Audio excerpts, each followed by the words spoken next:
Hello, everyone. It is Rodog Does Politics plus guests with me, Rodog with some Brewdog. As you can see, I've started on the beers early because it's New Year's Eve, and I'm joined by some special guests, Angels, Hello.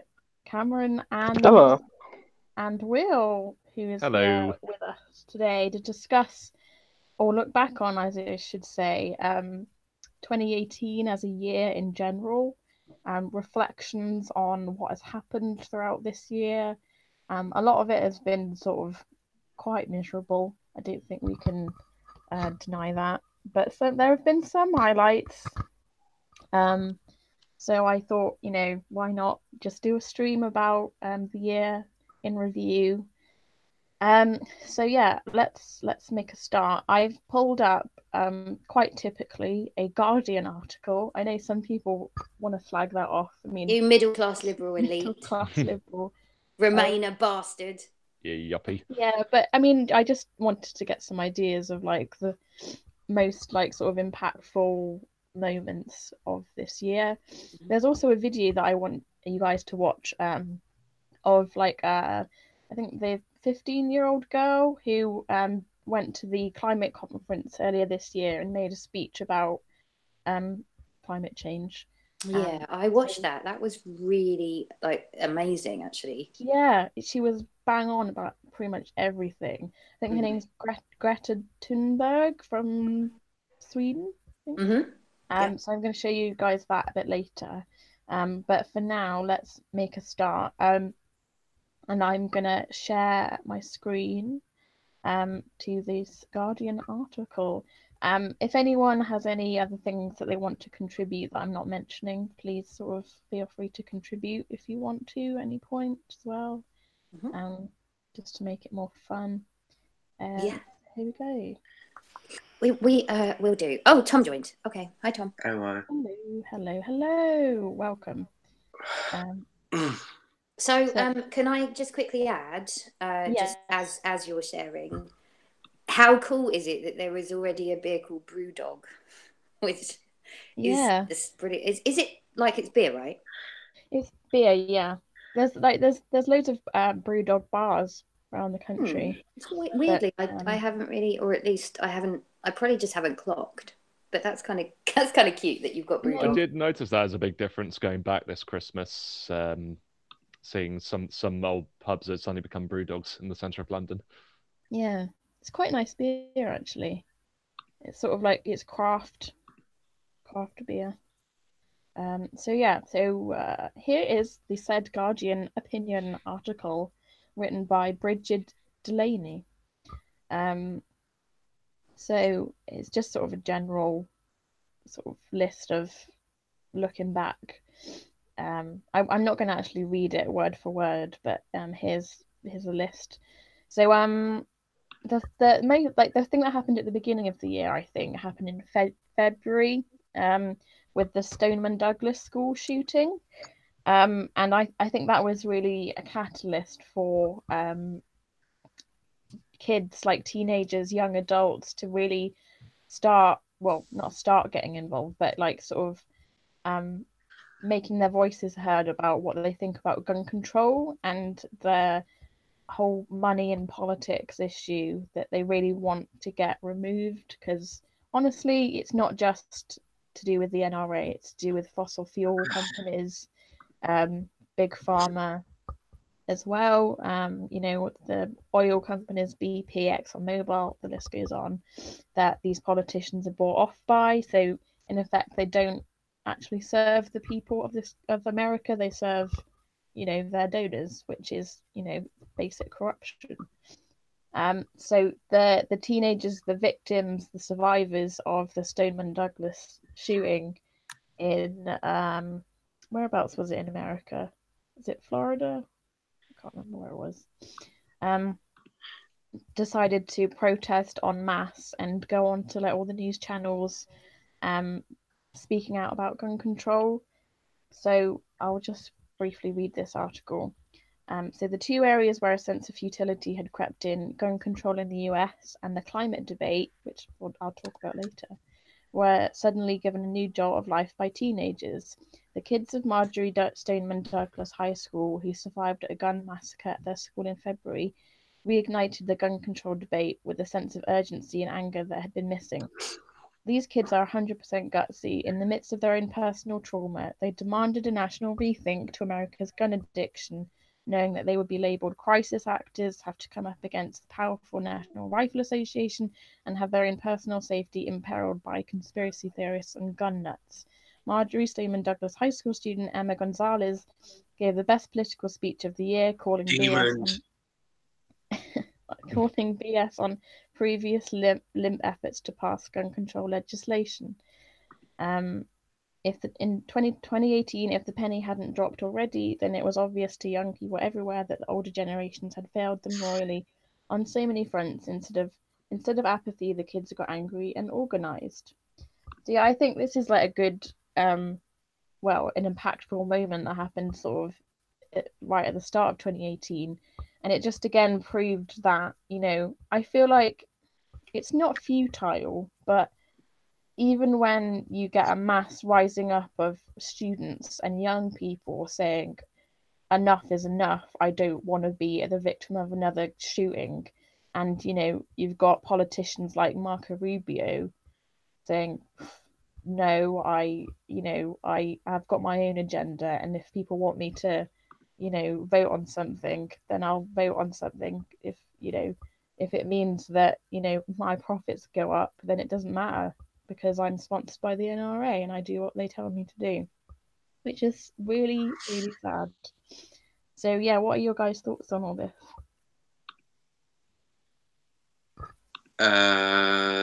Not really a lot. I mean, so long as you still have the money in politics, it doesn't make that much of a difference about how much you campaign, because when your country's an oligarchy and your politicians sell out to the highest bidder, money is the means of getting power. Mm, And yeah, as things stand right now, the gun industry still has more power than the gun control industry. yeah.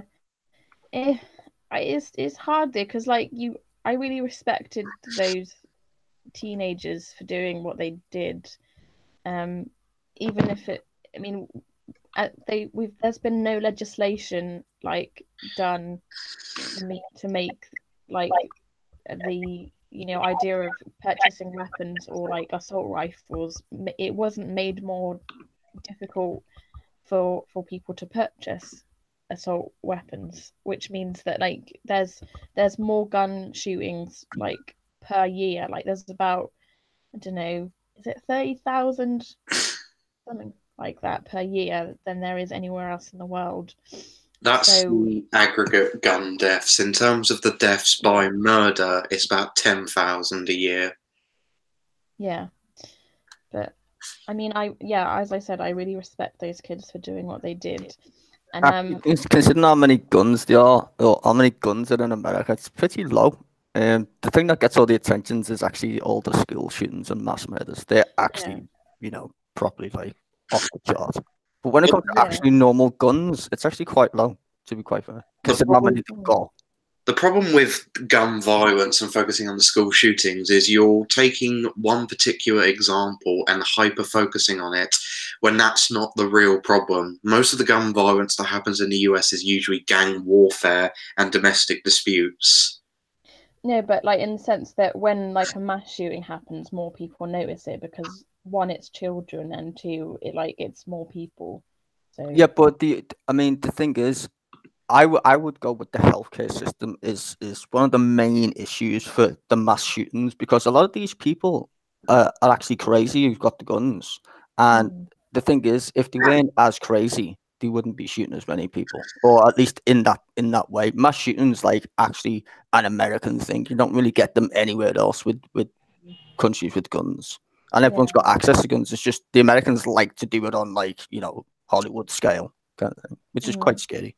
I'd I say saw it's one mixed. positive effect from the gun debate carry over into the direct ballots votes in the midterms. One state voted to move the gun ownership age up to 21, which sounds fairly insignificant, but if you're putting more measures in place to ensure that people that young don't get their hands on a gun until they're older, until they've had more time to be educated, had more time to receive certain support, they might need, there's at least some measure in place there to stop them from turning to just picking up a gun and shooting everyone in their school. I'd say it's a mixture of both, sort of doing mental health background checks and giving people access to firearms, because if you've got both of those together, that's just that it gives you people perfect opportunity to, for a mass shooting.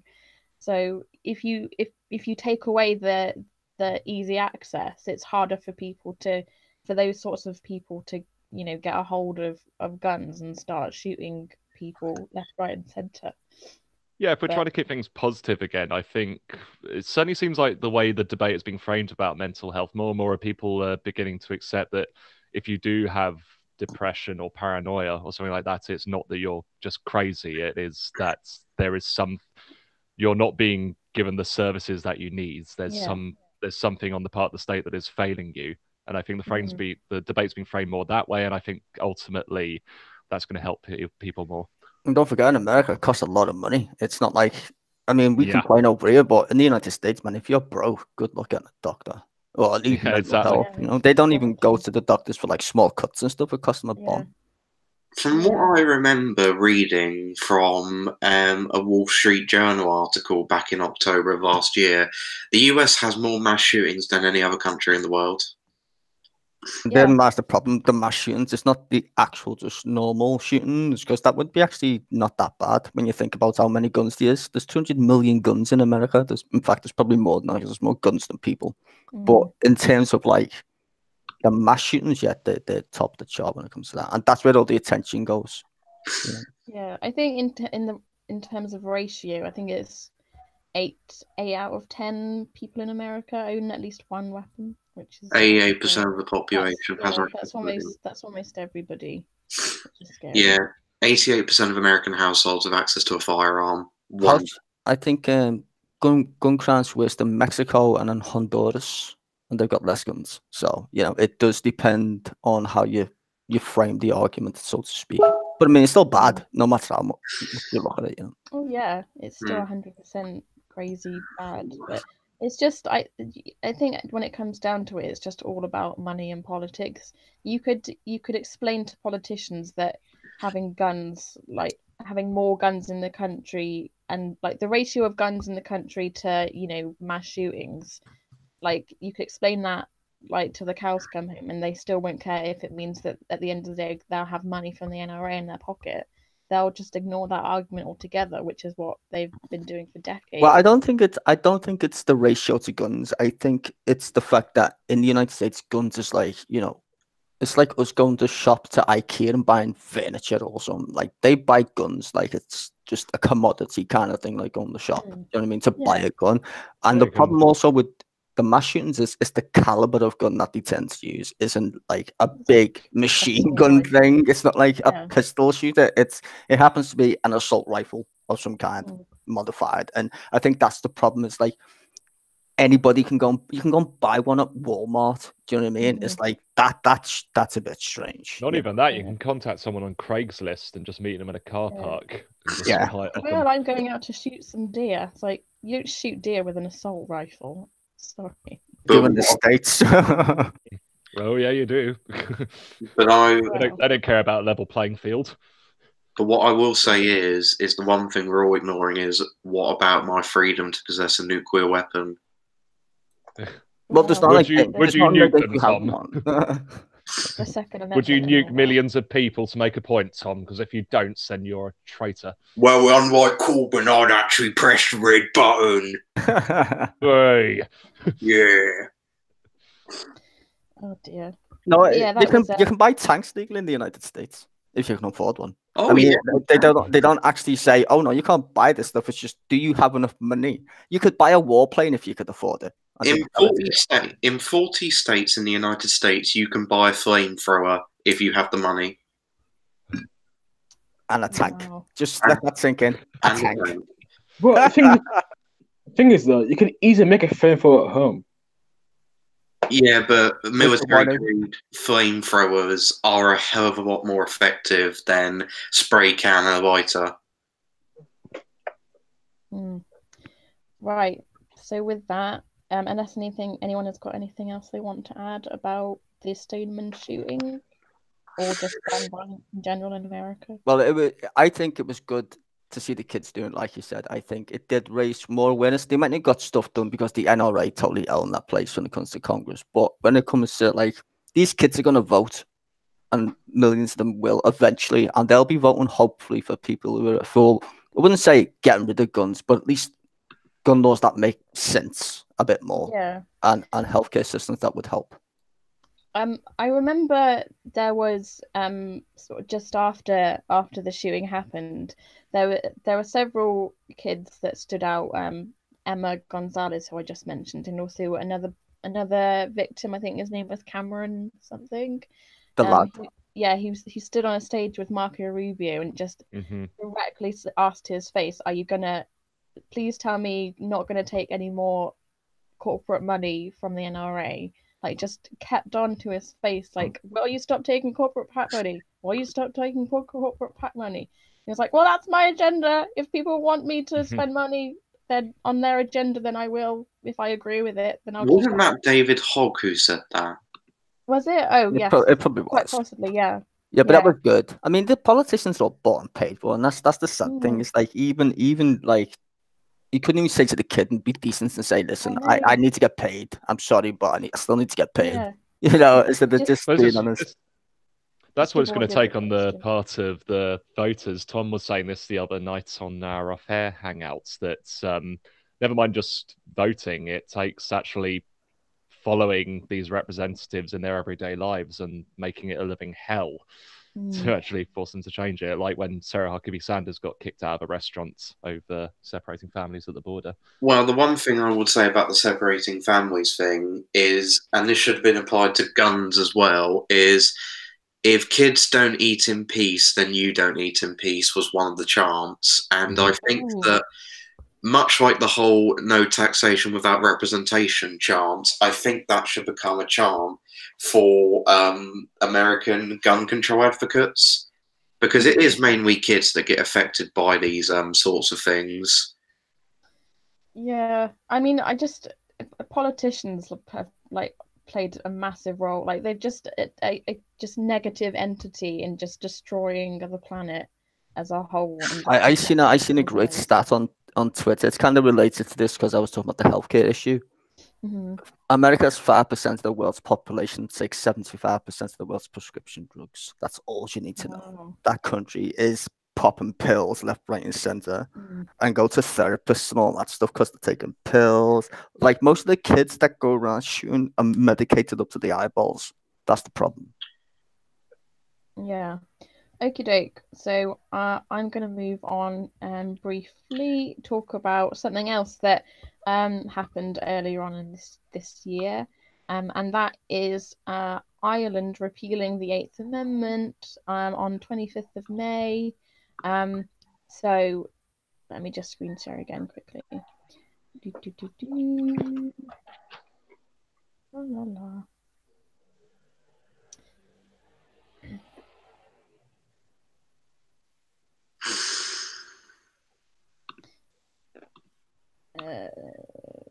Okay. Can you guys see that? Yeah. So, Ireland ended abortion ban. This was a well thought out, well planned, and clearly worded referendum that resulted in an overwhelming majority in Ireland deciding to overturn one of the most restrictive reproductive laws in the Western world. There was a large voter turnout, with only one country, Donegal, voting no to change. Ireland's Taoiseach Leo Varadkar said after the vote, "Today is a historic day for Ireland. A quiet revolution is taking place, and today is a great act of democracy. 100 years since women gained the right to vote, today was as we as a people have spoken, and we say that we trust women and respect women to make their own decisions and their own choices." I may say about time too. I think Northern Ireland should follow suit as well, but it appears for Northern Ireland they just want to pick and choose what policies that they want to put in place. for example, they don't want to have abortion legalized, but they still want to go along with what the UK do and pass as legislation. But yeah, I do think that this deserves to be in the list of top moments of 2018 because it really was sort of like a turning point for women in Ireland, just being able to. It's a turning point for just Ireland in general in history because they've never they've been so close to like the Pope and all that. It's like, yeah, we're not going to do what the Pope says anymore. So that was a big deal for me. Oh yeah, on that subject, when he visited Dublin, the streets were practically empty, which was a wonderful thing to see. But if you consider Ireland's past and their just downright oppression of women, and you just think of like the laundries that just treated women like objects and like people to be abused. That was because of all the religion, though. I mean, you know, Catholicism and stuff. It's yeah. to do with like religion is a means of control, pretty much. I think it was only in September of this year that the president, Michael Collins, ended up passing the law which has made abortion legal. Yeah. It was a turning point in the history for Ireland. It's not just abortion, you see the Blasphemy Act, which also got repealed as well. So this year was quite a revolution period in Ireland. Also, next year, Ireland is going to have a referendum on liberalising divorce, making it easier for people to get a divorce. Oh, are they? I didn't know that.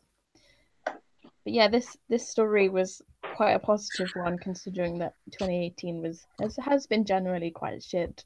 But I'm really happy for the women in Ireland who have now gotten now have easier control over their bodies and decisions that they make about their own bodies. And I think like about time. I just think, well, I was thinking this the other day, like in terms of how far women have come in history, being able to do things independently, not being able to get like men's permission to go into buildings or get jobs, etc., get the vote, suffragette movement. And it feels like such a hard won battle. It's just an ongoing struggle day after day to just even like the tiny acts of misogyny that we see like in people like Donald Trump that just seem to exacerbate. Tiny acts? What? He's blatant. They're not like tiny acts. Yeah, massive acts. Massive. Well, they're certainly read as tiny acts by certain people. Well, yeah. But he's just a massive xenophobe, isn't he? Or you can have his supporters who go "damn right" whenever he does anything like this.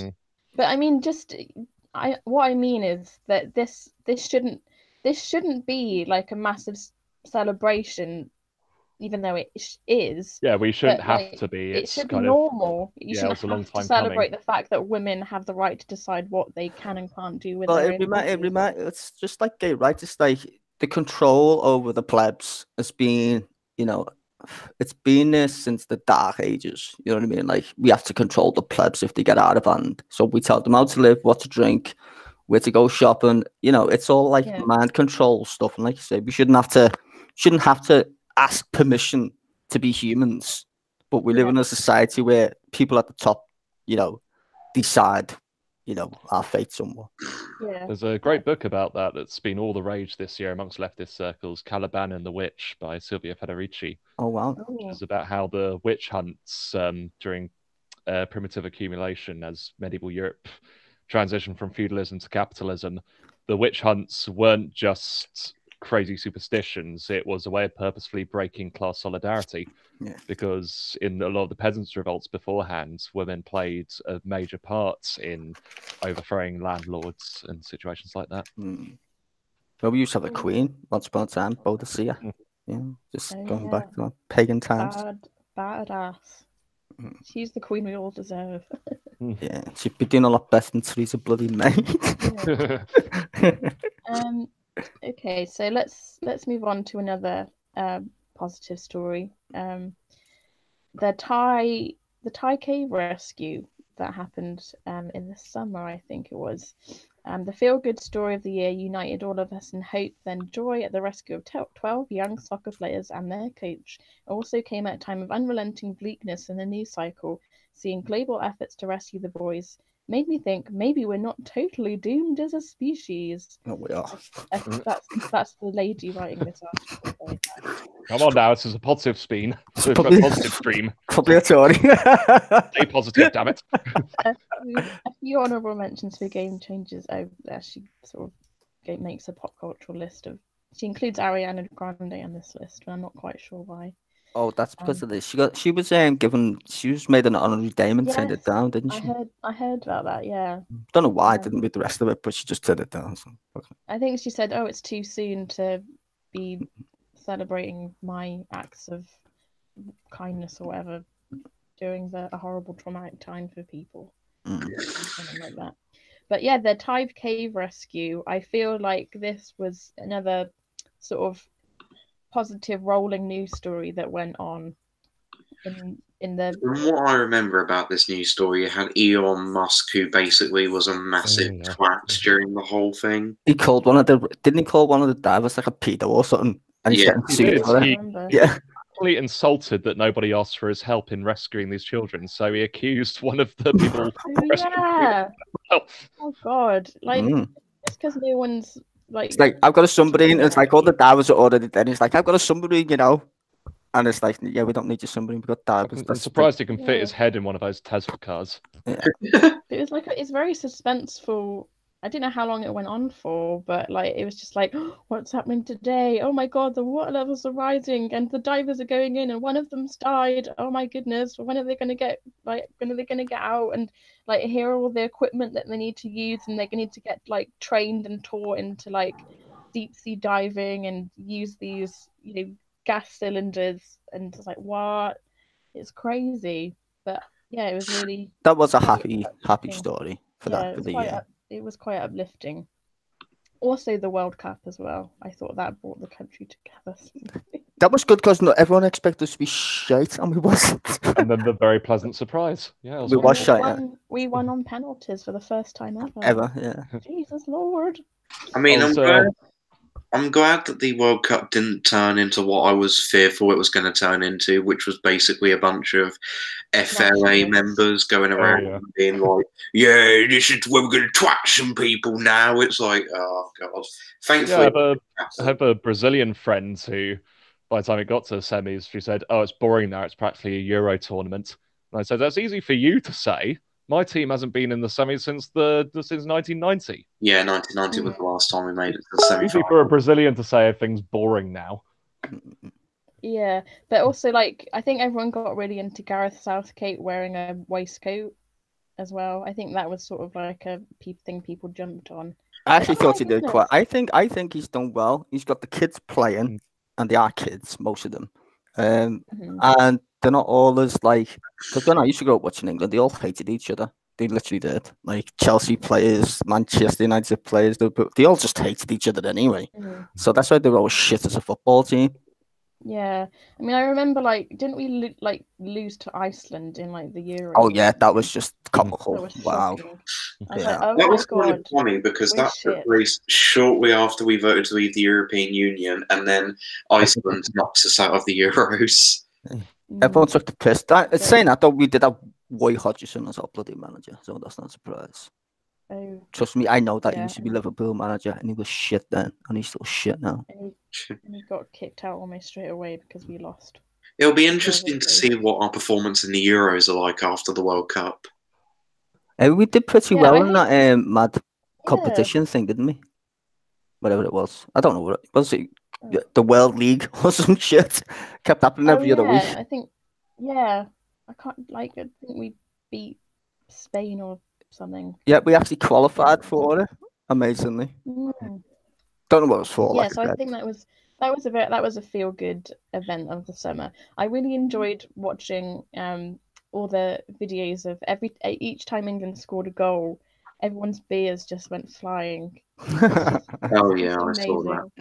Yeah. Was anyone watching Question Time when I can't for the life of me remember who, but one of Theresa May's cabinet ministers was on there, around that time and compared her to Gareth Southgate. Oh God, really? She said, I think you're all being very unfair on the Prime Minister on how she's negotiating Brexit. I, for one, think she has displayed the same performance as a certain waistcoated gentleman, and everyone started laughing at her, No, quite rightly. Yeah, not Tories. even in the same league. Not even in the same league. Yeah, it's like Gareth Southgate took a team which everyone thought would get knocked out before the final 16 and took them to the semi-finals for the first time in 20 years, nearly 30 years. Yeah. And Yeah, Theresa that May was- can just about win an election. And Theresa May lost a majority in an election and given us a shit Brexit deal, which she had absolutely no faith in passing, despite championing it as the best deal ever. She hasn't even given us a deal because it's never going to pass. It's not a deal. It's just like, here's my resignation letter, and it's like 600 pages long. It's like, damn, she's dumb. Yeah. Anyway, I want to talk about Brexit a bit later because I know. I mean, Brexit's sort of do been we an have to? ongoing. No, we can ignore it. We can ignore it. It's just a really shitty ongoing issue that It's is the still in the positive stream, quagmire. Ryan. We can't be talking about Brexit. Oh, I'm Yeah. going to include some negative. Like, my next story is a bit of negative. Oh, So God.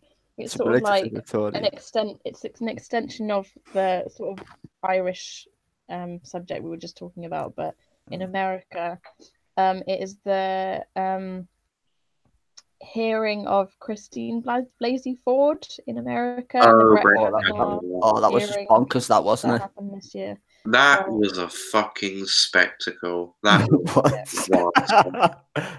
yeah. Only so in that- fucking America, as I always say. yeah. Oh, I don't know. I used to say that, but now I feel like we're on par with how stupid America is. It's like you Yeah. can't, like, all the years I was going stupid Americans, stupid Americans, and now I'm just like Brexit. I'm just like, nah, they're not that actual stupid compared to us, though. So. Well, if you look at Incorrigible FCA's channel, he's got his Moron of the Week, annual Moron of the Week. It's a two-parter. It's 6 hours long.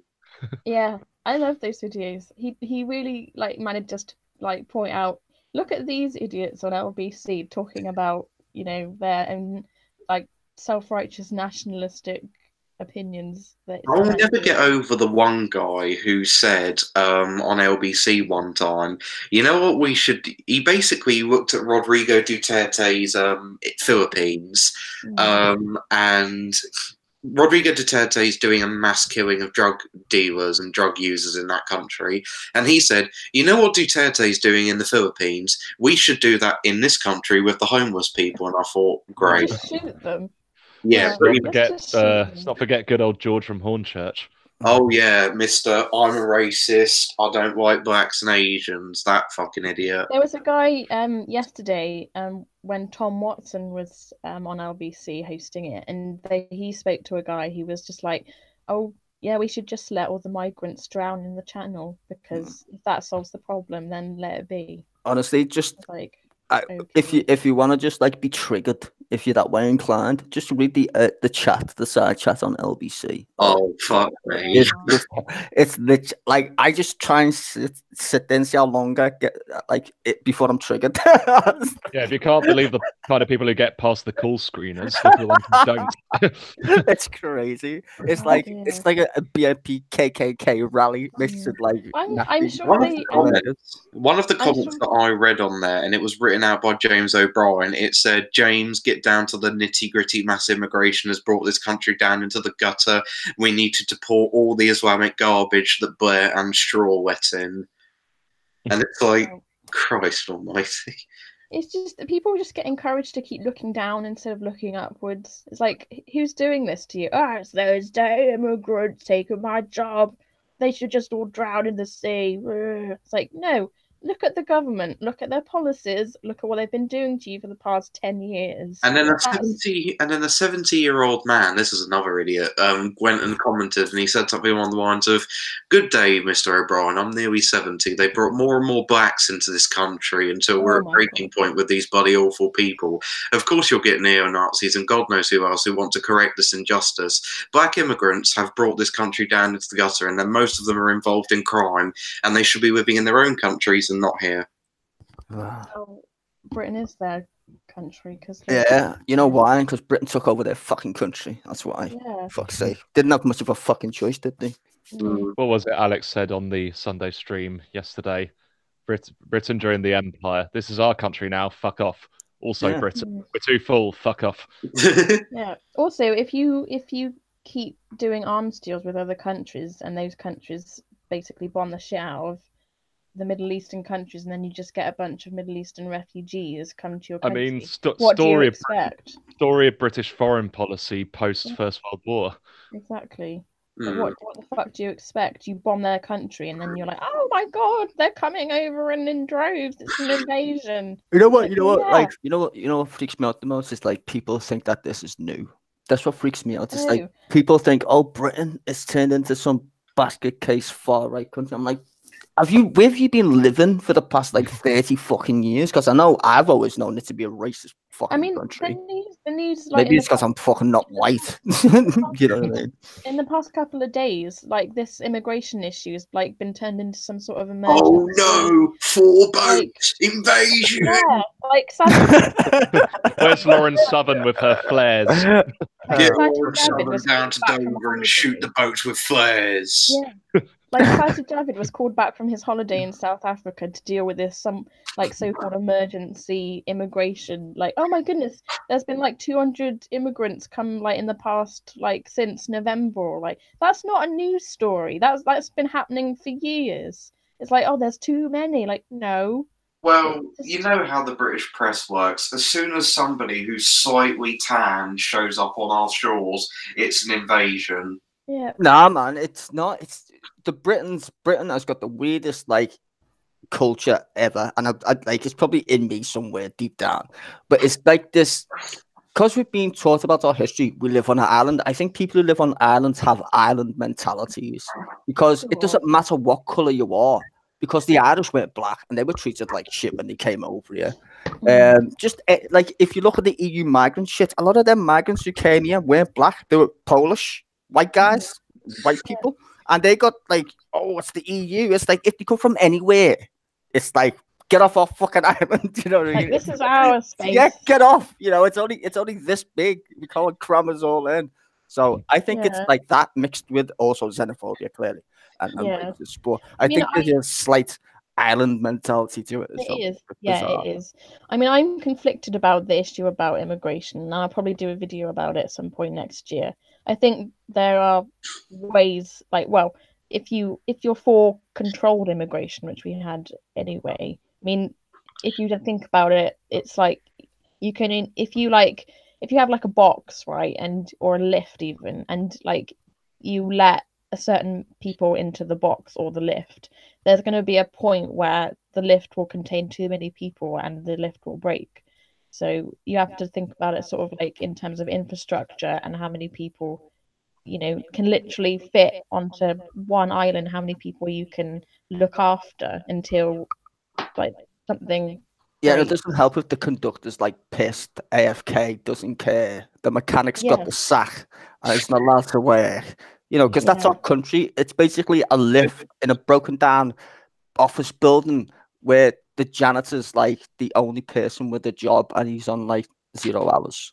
And unfortunately, most of the idiots. What? Oh, there's a bit of echo going on. Oh goodness. All right. Anyway, as I was saying, problem is there's some idiots in the lift whose solution to the lift breaking down is build a dome. And close the lift doors. Don't worry. There's some people in the lift who just don't want people in the lift because of what they look like, and there's other people in the lift that like, oh please, we need more people to come in. I don't care who you are, where you come from. Let's just let more people in, and the lifts are getting more and more crowded, and people are getting a little bit crushed. But you know, and then the person who's bought themselves a nice chair at the higher part of the lift, who's enjoying everything, is saying to everyone down below, oh, it's the people who you're crushing under your feet, they're the problem, chuck them out. Yeah, send them home. How Yeah, far that- can we take this lift analogy? I wonder. rubbish metaphor, isn't it? But the thing about it is unfortunately, and this is the problem I've had with the immigration debate and why I've never liked it. On one hand, you've got people like crazy SJW types who basically say we should have open borders, let everybody in, regardless of where they come from, no controls whatsoever. And then on the other side, you've got close the borders, build a dome, kick them out. And it's like, there is a truth in between these Yes, two. exactly. And going to fucking the far right Gestapo, round 'em up, build a wall types, or the SJW let everybody in regardless of they're a terrorist or a gang leader or whatever. No, both sides are wrong. You should have controlled immigration. No Mhm. cap on immigration because a cap is stupid, but there should be controls But you on could who tap comes on in and who's not immigration. coming. Yeah. Well, I mean, by having skills-based immigration, you do technically have a cap anyway, because you'd have to be skilled to get in.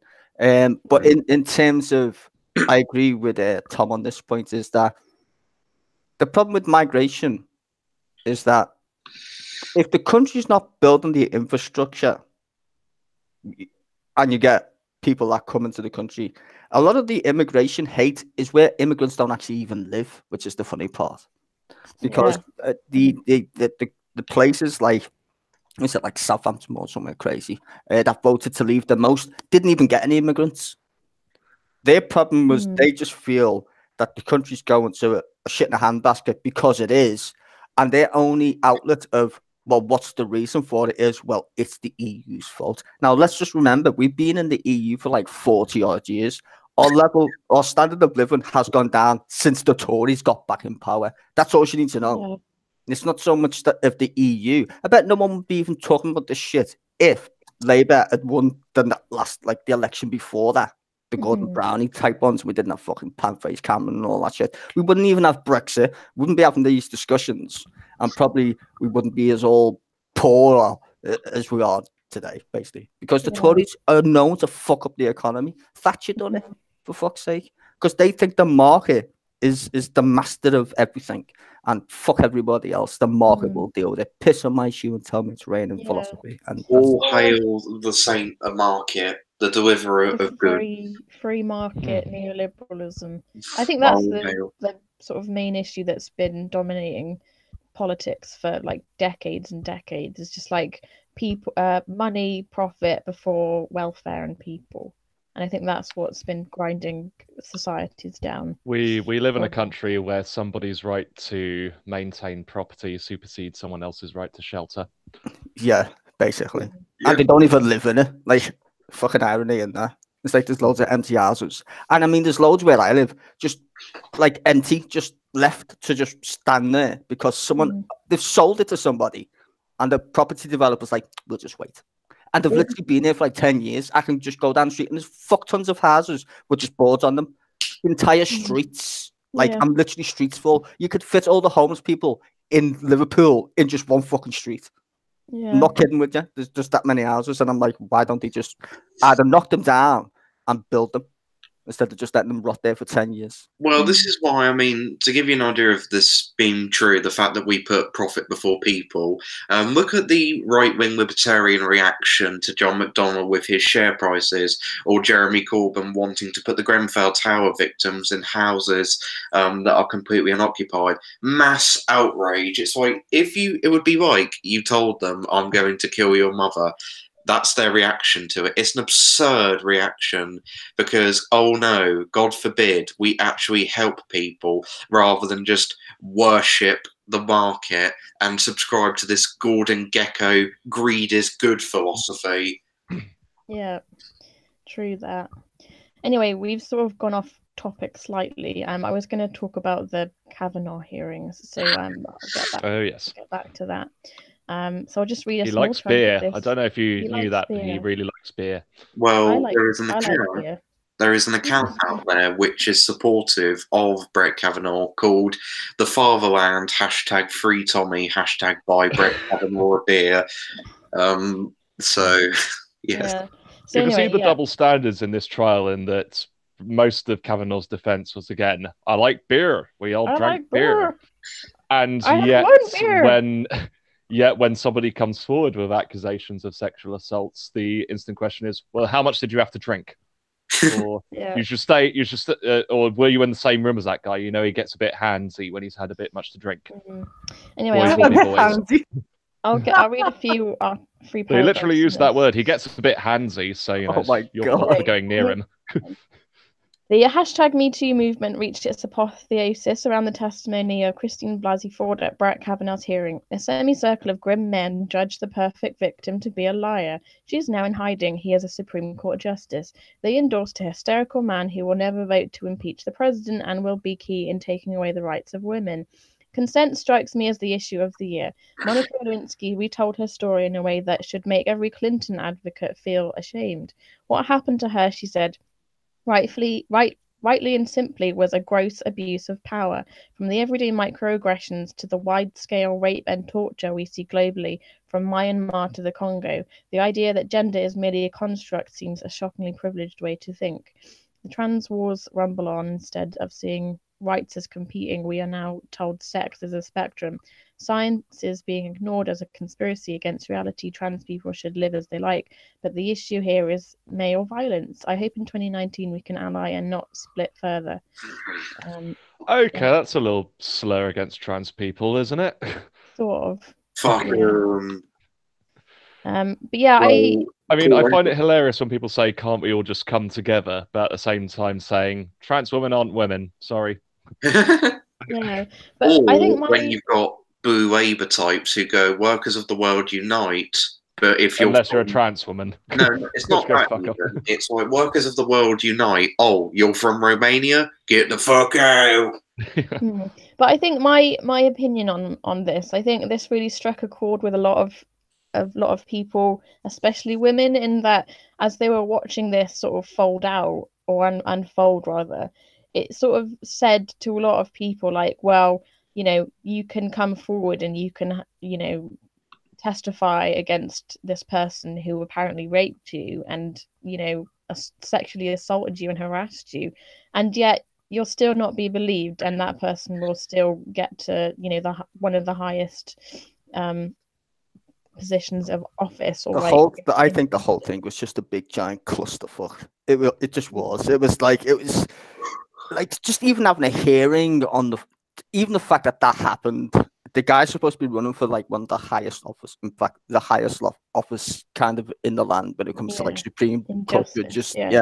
It's like they're there for life, you know, and this guy's going to be ruling on cases that are very important. And yeah, this overgrown frat boy. Yeah, has like even can you imagine him in the room when they're doing deliberations and stuff? Like, did you see him just like the way he acted just in that courtroom in the hearing. in the hearing? He exploded, like he wanted a beer. You know, it's like an alky wanting a beer. He's like proper like going mental. Yeah, but just like what that moment said to women all over the world who like aspire to, you know, achieve and be in like in good positions, whether like it's a teacher or, you know, a CEO or whatever it is, that it just says, well, you know, tough luck, like you're still inferior to guys, and even if you pluck up the courage to come forward and tell your story, we're still not going to believe you. So shut up and sit down. How dare you disrupt this man's career? Exactly. That's exactly what it was. Shitstorm. No, we were talking about the repeal of the Eighth Amendment in Ireland, which was in some ways a big step forward in terms of Irish history and their future. But again, we have this story in America unfolding where it's like another step back. It's just like it's sort of sickening just to watch women just be berated and abused. Like she's just gone through so much in her life. She's you know, she's gone through torturous abuse like in her past life, and she's plucked up the courage now to come forward and say, this is what happened to me, can we have some justice please? No, how dare you suggest that this man be, you know, held to account for something that may or may not have happened. Despite what you say, I'm still not going to believe you. It's just Yeah, she was like, accused of crocodile tears, and she'd Mm. have to be an amazing actress if that was the case. yeah, And laughing at her as well for yeah, tearing up during no. that questioning. Yeah. Did you see? And also, Donald Trump did like another rally not long after the hearing, and he just had the entire crowd, even women, holding up signs saying "Women for Trump," just laughing at her. Like, this poor woman, has she not been through enough in her life? And you're just abusing and berating her. It's just non-stop. Like, she has to keep like moving house to try and get away from the press, who are just hounding her constantly. It's like, oh my God, like, it's almost 2019, and the injustices are still happening every day. Well, I mean, it's not too surprising, really, because it's not one of those instances where the powerful get away with not being prosecuted. But that shouldn't be the case, though. People should be held to account for what they've done. If she was even Donald Trump said that she was credible. So, like, why, just because like he's one of Trump's favorite people, and I want him a Supreme Court justice, and oh well, we can just drop this, and you'll be appointed.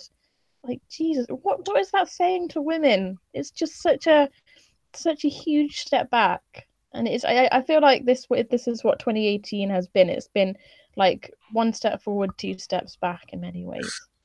So I think, I mean, it shouldn't be the case, but it really is the case where if you have money and power, you'll get away with your crimes. There's numerous examples of where that occurs, like with George Bush and Tony Blair and Alistair Campbell and Donald Rumsfeld and Dick Cheney and all those people.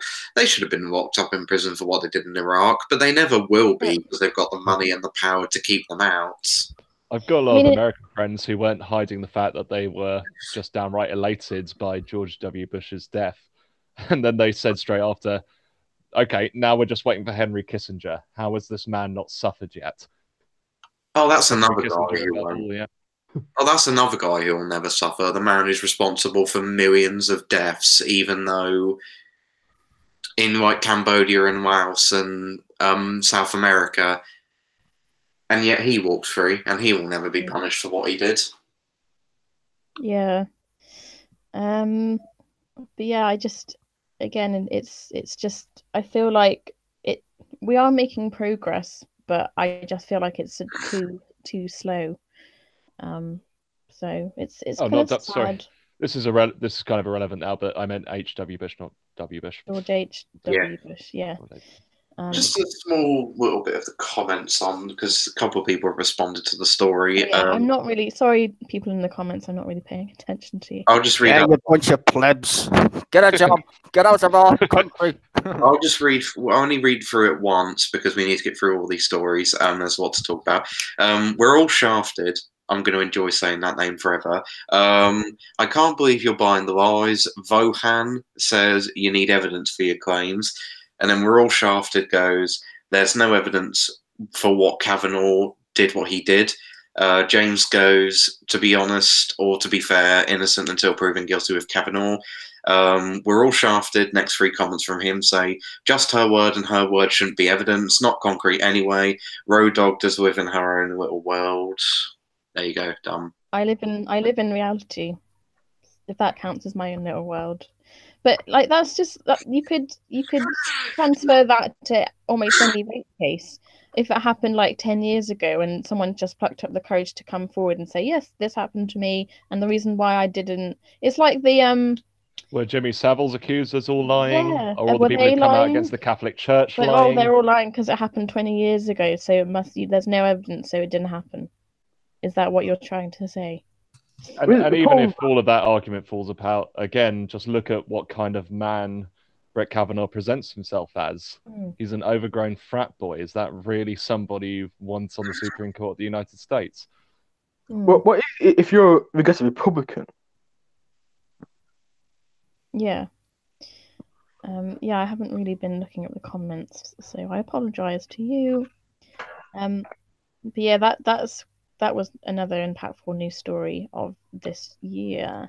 So moving on then, I wanted to talk about climate change as a sort of movement of of this year. Hoax. I think You're a Chinese shill. I think Shafted is going to enjoy this because I know that he doesn't Oh, believe farting in. cows. I Farting don't- cows are causing he- climate change. Yeah, he doesn't believe in proven scientific climate change as it stands. But there was a great video at the COP24 conference earlier this year. I think it was earlier this month actually, whereby an amazing like young person by the name of Greta Thunberg made a speech or a statement at the UN, this sponsored by the UN, about the impact of climate change and what we can do about it, and how really serious it is. Like, I think that like we're just too complacent as a species, and also like the media really doesn't help in just not making a big deal out of this issue. And it is a serious issue, like really fucking serious. Like, I think in the next 11 years, if we don't do something, then like shit's gonna get real in terms of the environment, like If you think the changing Syrian radically. crisis looks bad now, just wait until Oh, the environmental rescue sure. crisis. Absolutely. So so I was gonna show you this video of her speaking at this conference earlier this year, because I think that it really is very impactful. So I'll show you that now. I'll also take my headphone jack out. You can hear it. So.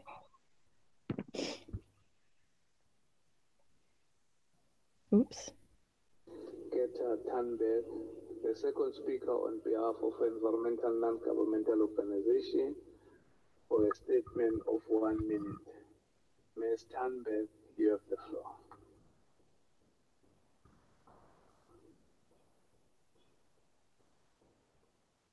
My name is Greta Thunberg. I am 15 years old and I'm from Sweden. I speak on behalf of climate justice now. Many people say that Sweden is just a small country and it doesn't matter what we do.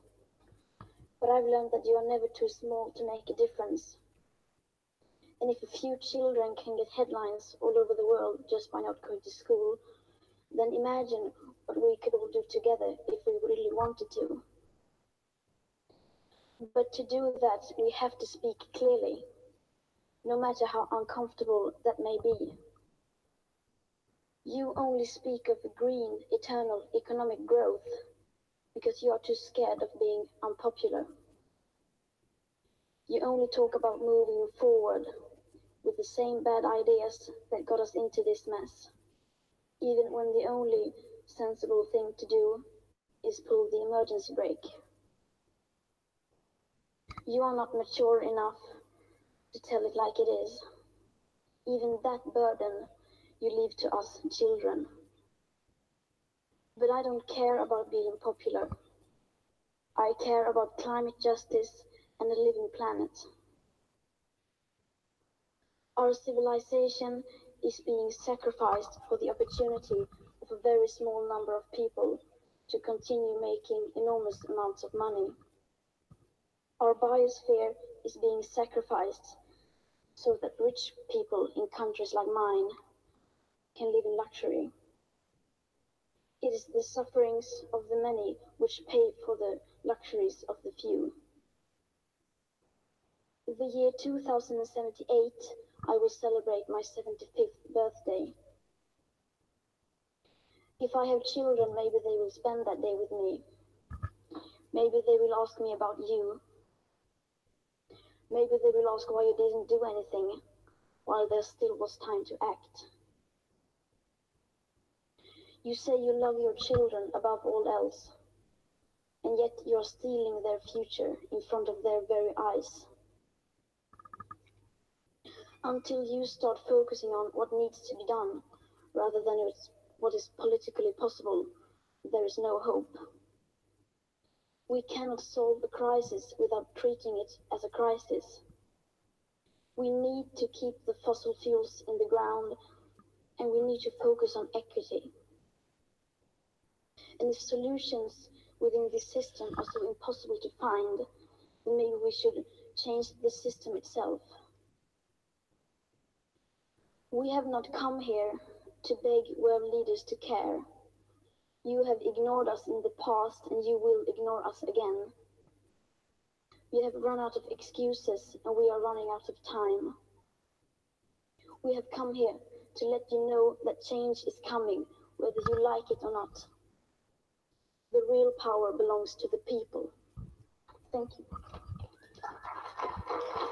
Oh.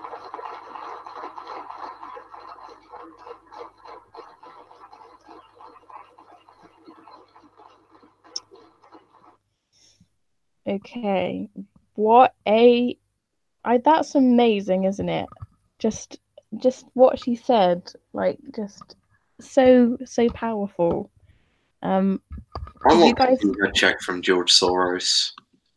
no, but Yeah. seriously, like who has the balls to come out and on a stage and say something like that?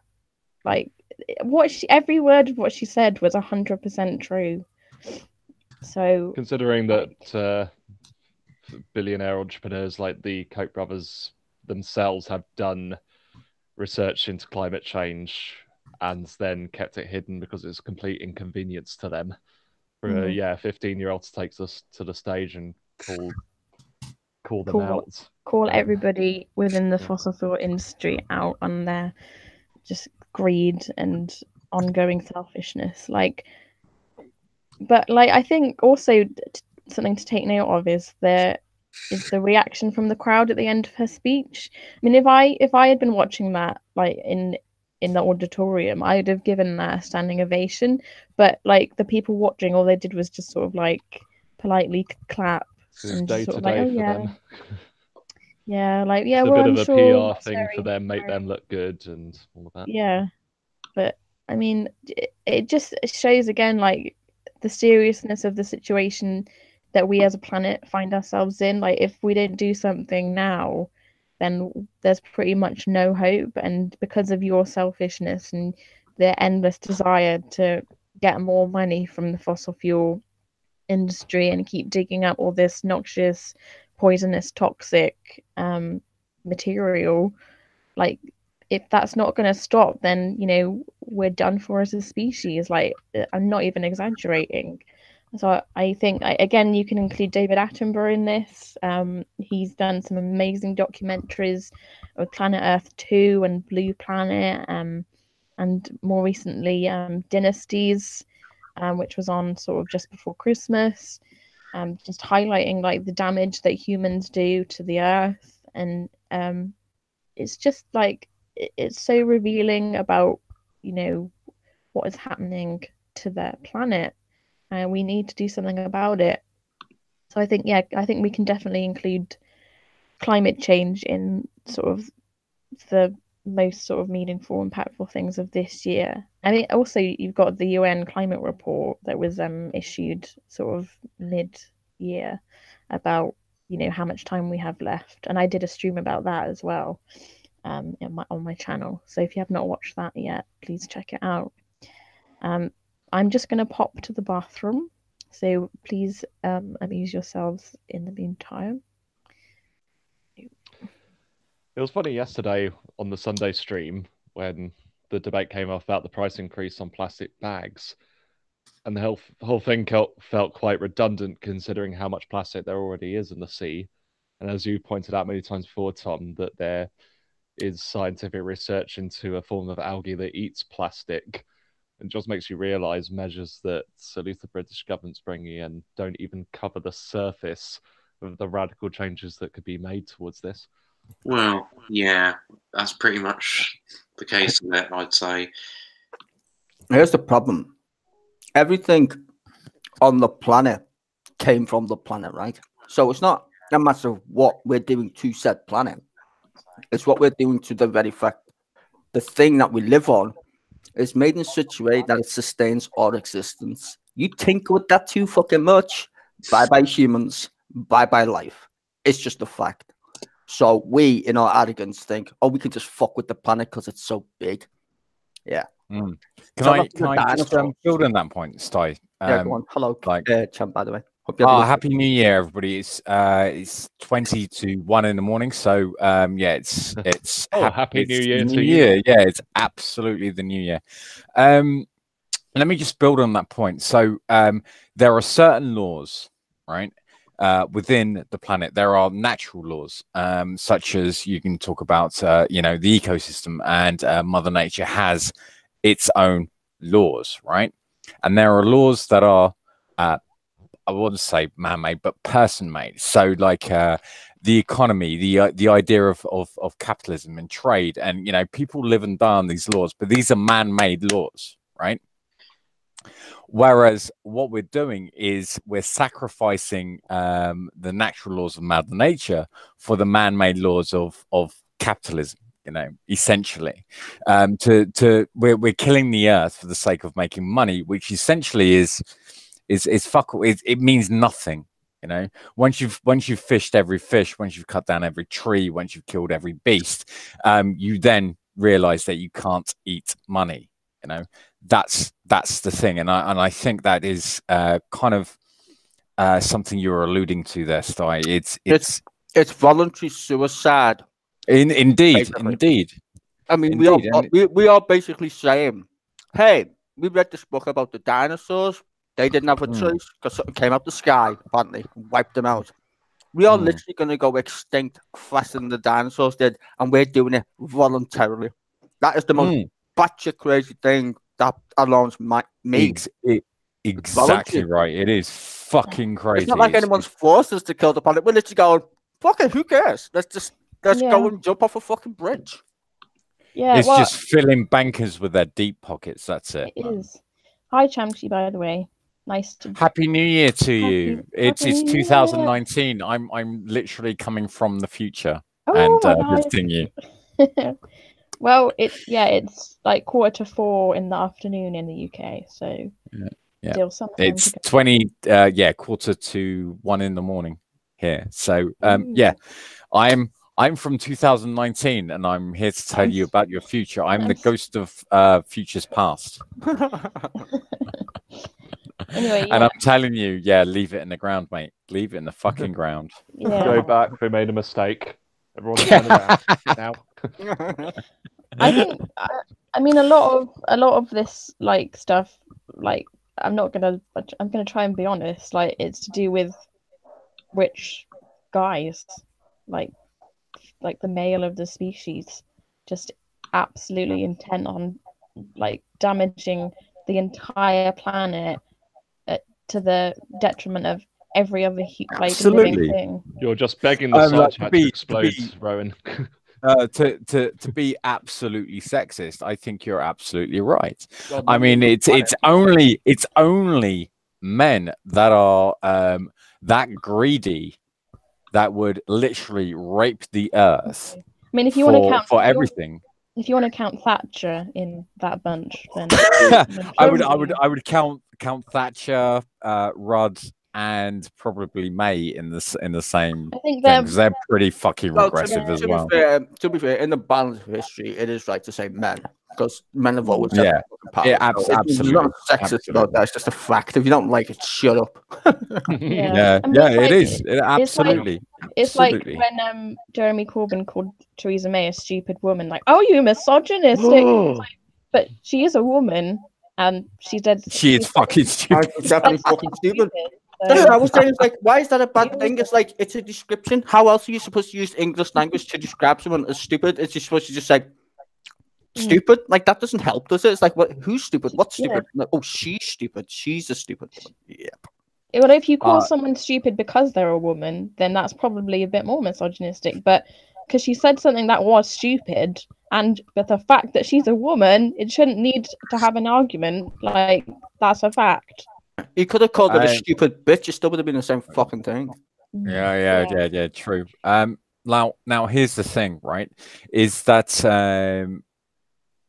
just the fact that the Tory party has had two leaders of the party that have been women and they've been using it as a bat to fucking hit the Labour Party, the so-called Progressive Party. Yet, if you look at their voting records and look at what they actually stand for, they have been two of the most regressive fucking leaders in the last 100 years. Completely regressive. Thatcher and May are horribly, like, they're stuck in the fucking Stone Age, mate. Actually, the women in the Tory party are worse than the fucking men. Yeah, fucking right. Yeah, yeah. Mm. It's scary, isn't it? It like Amber Rudd, fucking Esther McVeigh. Because you want to be complete cunts like the men. She's fucking horrible.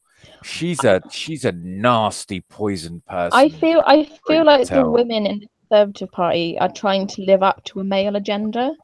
So that's what I just said. They're trying to one up the men in being cunts, and they do a pretty fucking good job at it, to be honest. That was the mentality of the 80s. If women wanted to make it in the workplace or in politics, then they had to be more macho about it. They had to be wear those broad shoulder pads. Suit pants and shit, man. Fuck that. I know. See, oh gosh. But yeah, did anyone points really quick? Two stupid things that happened this year. Well, one towards the end of the year was just after that COPA 20 thingy, whatever the fuck it was. 24. Yeah, the Tories announced that they're going to scrap electric car bursaries, so it's now more expensive to buy an electric car. And what else? Something stupid they did. Oh yeah, they allowed fracking. They're fracking in Yorkshire. Yeah. There's a guy on YouTube called Donkey Dave something, and he had been filming the protests on the lane that had the fracking site, and it's terrible. Like, people were getting dragged off by police and stuff, and like you had like mini earthquakes happen in the area. Every time they do it, there's one in Blackpool. Every time they turn it on, it makes a fucking earthquake, so they have to turn it back off again. It's like, don't you get the message? Like, that's not a good idea to drill there. It's like the air's going, can't cope, and they're like, just keep trying. But we told you not to do it, but you did it anyway. And look at, like, we told you so. I feel like 2019 is just going to be the year of we told you so. The funny thing is, they use the same argument that some people do of, we want to become independent of Russian gas or some of the oil companies. Okay, then invest in renewable energy, you prick. And just don't use I'd even take nuclear at this point. That'll take too long. India and India is looking at nuclear as a stepping stone to bridge to renewables. But the thing is, like, nuclear's good as long as it's built right. But the thing is, you still have waste, and actually dealing with the waste, that's where the issue comes in. It doesn't go away for the half-life. The half-life. Yeah. Hello again, by the way. I'm so sorry. You missed most of this. I know. I'm sorry. Angel time, innit? I honestly couldn't really. By the way, to read out 2 comments from Vohan. The first one is the best. It was like, the best thing anyone can do is go vegan in regards to the environment. Farting cows. That's for shafted. And he also says it's almost like sex is an irrelevant thing. Well, yeah, less babies would help also. Oh yeah. I mean, I'm okay. Well, no. Hang on. This is a problem, and actually. Excuse me, sex is an irrelevant thing. Are you kidding? No, I think. Well, the thing is, right? Overpopulation is a myth. I'll give you that. Right? There is no such thing as overpopulation. It's actually the opposite. The problem is the distribution of resources. Actually, because we're scattered all over the planet. You could fit the entire human race inside of Texas, with an acre of land each. But the problem is we're not fuck all left. You couldn't grow, couldn't sustain yourself on the whole thing, basically. But then you got the whole planet to grow. I heard, I don't know whether it was a stat or something, that we as a planet were using up the resources of, like, it was either 1.5 Earths or 2 Earths. Yeah. It's we need a second Earth to like. And that's on our current trajectory with 8 billion. It's sex's agenda. Vohan has just clarified that it's sex as a gender rather than sex as in an act, as a verb. I'll say it's completely right. Even though men are predominantly in power, if women in same positions, I think we get the same results. Just look at lots of the female presidents and prime ministers we have across the world. Yeah, but they're all the stereotypical neocons though, and fucking centrists that you would get in that generation of people who grew up like all the meaning leaders it's not gender related, meaning like their outlet's going to be the same anyway. By the way, when he said sex, he meant gender. Yeah, it's just said. I did just. I just clocked on. I was shocked for a second, but I'll forgive you, Bohan. Hey, angels! Happy 2019. It's I'm calling you from the future. Oh my God! Happy 2019 then. In which case, genuinely happy New Year. I hope you have a really good time. Time travel is possible, ladies and gentlemen. Well, I know it is because I am. I'm literally talking you across the black hole of time. Well. Technically, I will be, even though it's only Holland, I will see the new year in an hour before my buddy's here, won't I? So, well, that's interesting. Both... We're literally crossing time and space in a single stream. I know it's just thank you to just Road Dog. As I said, time is only relative. Doctor Who. You're only saying that because you're 35 plus. But TARDIS would explode. What time do I go to? No, but the thing is, in a sense, that's kind of true. I mean, I know like old people like to claim it, right? Like Stizer, for example. But the thing is, and you, Chamsy, for that matter. Oh, I'm not the oldest in the room for once. This is nice. I was gonna. Oh, hang on. Hashtag. Sorry, Hashtag 2019. You are.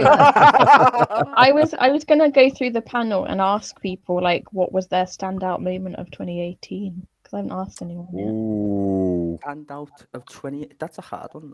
I don't know. Like in politics or just in general? Yeah, anything. Anything. I tell you what. One of my standout points was. Now I'm not sure if any of you were aware, because the Winter Olympics in the UK is a bit meh because we don't get snow in the UK, right? Mm. But the Winter Olympics in 2019 was hosted in Korea, and I went to see the semi-finals of the men's half pipe. So I saw Shaun White's semi-final thing on the half pipe, and Shaun White is like if you look at anything at snowboarding, that he's the guy. Right? He bailed a few years ago, didn't he? Yeah. He came second in Sochi. He got a silver in Sochi, but he got a gold in Vancouver, and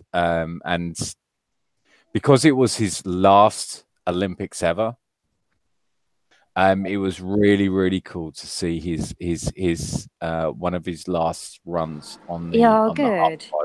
That was cool as fuck. All right, keeping the sport theme. I would say actually how good Liverpool are doing this year. Top the league on Christmas and top the league for New Year. So I can't remember a better Liverpool squad at the moment, to be quite frank, in all my years. So yeah, man is how badass Liverpool are. Good on you. Yeah. Fucking on football.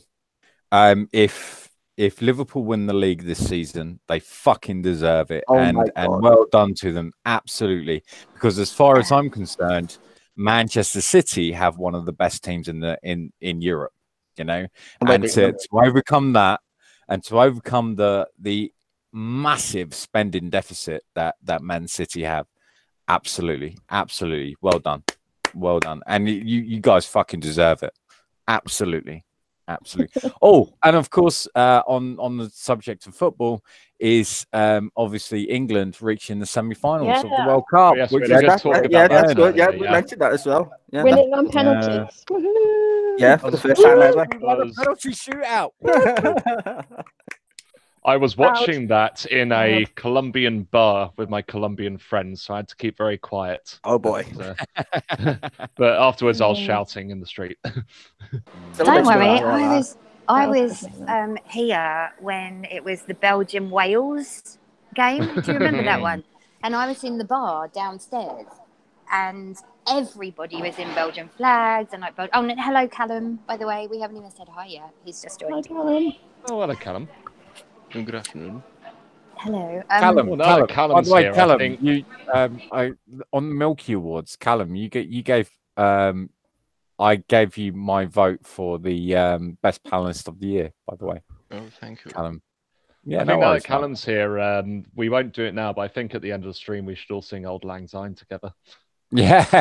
Well, I we don't all even know know the who words, that's so I'll going to just be led. Yeah, I don't really because we have our resident expert. We have our resident expert. But anyway, sorry, can I just quickly finish that? Yeah, I was in the bar downstairs on the Belgium Wales game, and obviously with my mum being, and I don't care about football, obviously, but I was a bit like, should I mention that my mum's Welsh at this point? Because I'll probably get beaten the fuck up. But actually ended up getting drunk with a bunch of Belgian people, so it was great. Yeah, and why not? As for my best moment of the year, frankly, 2018 has not been a good one. A lot of things emerged into one, and have been remarkably depressing over and over and over. So nothing has changed. It will sum up 2018 for me overall, except for the fact that I spent more time with you lovely people, which I'm very grateful for. So. Oh, well, we haven't really talked about Brexit in this stream yet. Don't go there. Before we go on to that, She's opened the box. She's opened the box. It was all so nice so far until. Yeah, before we do that, to continue with our highlights of the year, I went to see Angela Davis give it a talk earlier in the year, which was very inspiring. And I think with what we were saying earlier about young people stepping up to the plate and calling out representatives who usually don't get much accountability. Angela Davis, at the end of her talk, the last question she received was, "You've been involved with this struggle for the past 40 years. How on earth do you keep going? What stops you giving up, considering you've been in prison, you've been involved in riots, you've been trying to encourage people to show solidarity with Palestine. How do you keep going?" Her answer was, "Well, I love what I do. And every time I see a new movement emerge every year, that encourages me to keep going and keep coming along to talk to people like you." So it's all in the conversations we have, and it's all what we spread elsewhere with conversations we have with other people. And that was a very nice reminder for me seeing that talk. Oh, that sounds inspiring. Ah. I think that's what we all need, just a bit of positivity and inspiration in our lives. Just keep fighting the good fight. No matter how let's hard. just believe, and then it'll all be great. You're not believing hard enough. Hey, it's working okay for the Tories. Yeah. If you just believe that farting cows are causing climate change, Shafted, you might make some progress.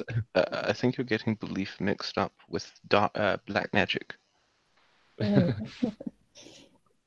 Here, I've made a magic potion. If you drink this, then all your dreams will come true. Is that what Teresa me imbibes every evening? Probably. I think so. What else is keeping her there? Has some sort of culture. I just want to add something to the 2018 list. That's only recent, but in case you missed it, because I don't think I've seen the first few. But giving money to a ferry company that has no ships. That's got to be one of the stupidest things ever. That was in the news today, wasn't it? That's just wow. Giving out a contract to a ferry company that has not had any trade or ferries out. And you know the ferry company that got the contract is the son of a Tory donor. That's all you need to know. Seabourn? Yeah, it's the son of a Tory donor who owns the thing. Which is not a shock to corrupt fuckers. The efficiency of privatization at work. In the event of a no deal. Excuse me, the market can do no wrong, okay? Yes, the market knows best. Actually, what I've read, the government's considering nationalising some ferry companies if there's a no deal. Nationalising ferry companies? Wow, that should be fun. Just like they nationalised railways. Nationalising ferry companies in the event of a no-deal Brexit is basically like putting a plaster over a 12-inch gaping stab wound. Oh God. Yeah, but you can trust them to do that. 2019 is going to be Callum, the year of Britain breaking up, I reckon. It's just, yeah. And also, yes, Callum, in answer to that, I can trust them with fucking up pretty much every single thing they do. And this goes for about, 90... Oh, I'm just going past Speakeasy. That smell. Oh. Yeah. But yeah, I can trust them to... yeah, it's all like garlic and, foreign, as you can hear. Foreign muck here. Yeah, well, at least we have weed. Yeah, like I said, just completely trust them to fuck up everything. That's it. I'm not looking forward to like when Parliament reconvenes, because it's just going to be like the next chapter in another clusterfuck of mess. Seconds out, round 50. Imagine you're watching a slow motion train crash, and when they broke up, when they broke up a week ago or a week and a half ago, someone clicked pause. Right, when they come back, they'll Yes, pause, and the train crash will continue. Yeah, it's how many? It's like 3, 4, 8, like not even 12 months until the day of Brexit. Yeah, Brexit happens in 4 months. It's in March. Yeah. Mm-hmm. Also, I have the last 3 copy months. of the Guardian this year. Just under 4 months. Yeah. Wow. I have the last copy of the Guardian this year, and there's not a single mention of Brexit on the front page. You have to go to page 14 before we get to no deal. Oh God. Poor old Guardian. And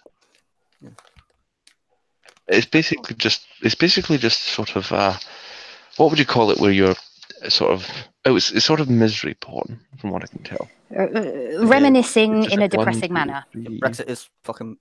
What's that mechanism? It's 9 columns in misery porn. What's that thing where you're like pain? What is it? Masochism. Yeah, it's like fucking mechanism. That word I can't fucking say. Isn't that just what Labour Leavers do? I'm a Labour. A Labour Leaver. That's sadomasochism.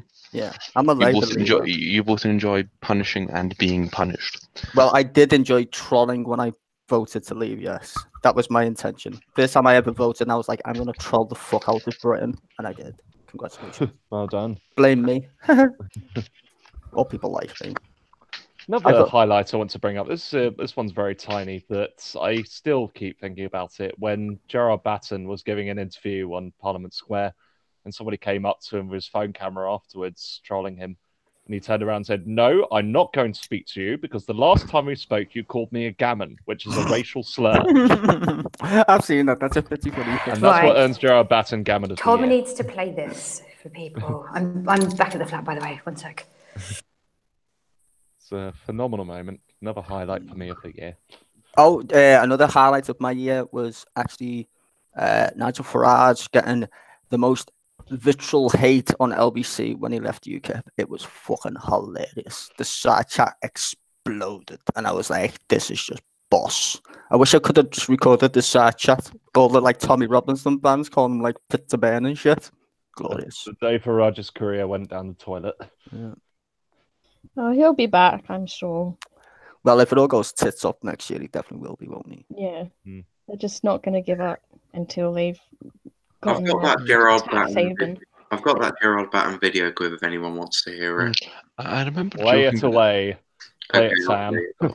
Right. Casablanca moment. Play it, Sam. The last time you spoke to me, you called me a gammon, which was a racist slur. I swear right wingers are the most triggered snowflakes. I mean, they call left wingers snowflakes, but... Oh, I see it on Twitter here now as well. I was going to say, it is a slur, but I'm not sure if it's racist. No, I don't think it is. Well, technically, it's not racist, but it's insulting, which isn't the same thing, really. Yeah. Also, what was I going to say? It was, I was saying to someone, earlier, what was it? Unionem Europeum delenda est, which is the European Union must be destroyed in Latin. And someone joked about Nigel Farage. I completely forgot Nigel Farage existed. Then he reminded me, And I explained, no, I was making a parody of Rees-Mogg. Jacobs. I want him to be the next prime minister. What? Oh. Jacob Scream Crackers? Yeah, just for the I shits and don't. giggles. Yeah, just for the just for the I joke. I mean, for it the would fuck be of the it. perfect farce. You'd have the Unity. you'd have a stereotypical Labourite on one side and a stereotypical Tory on the other. And it would make perfect sense. Yeah, That would give be people a that's proper how choice. Yeah, that I was going to say that it'd be like It'd be like Clement Monty Attlee Python- versus Neville Chamberlain. It'd be like a Monty Python sketch that actually made sense. They know all what I make mean? sense. No, I know, but not with no joking in it though. Like it's not funny. It's just because Monty Python's funny because it's the way it's framed, right?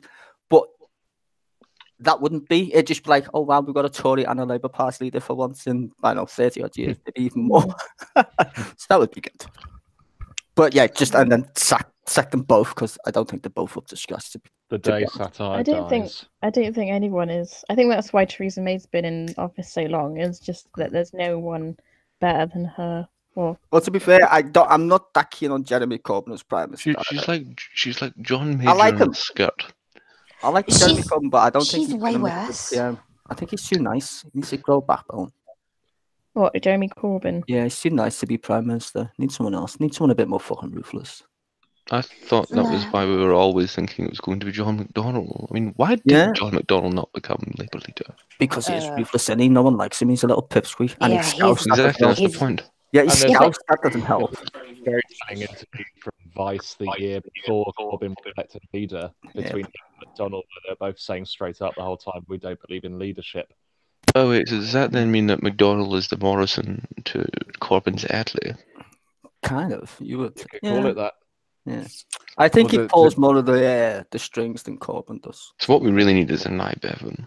Yeah, we need someone to just tell the Tories to fuck off. Like basically an attack dog for Attlee, he was when it came to the health service, wasn't he? They're just too nice. I want someone to just be like, "Oh, fuck off, you silly tits." You know, just like a Dennis Skinner, but a bit more like reserved. You know? Yeah. Hang on. Like the problem is once you give up the high ground, you know, because the left generally, as a rule, tends to be kind of carry the high ground. We will not be dragged down into the dirt. They're very a mistake. Look at the way. Yeah, exactly. You think it's a mistake, but the problem is once you give up that high ground, you can never get it back.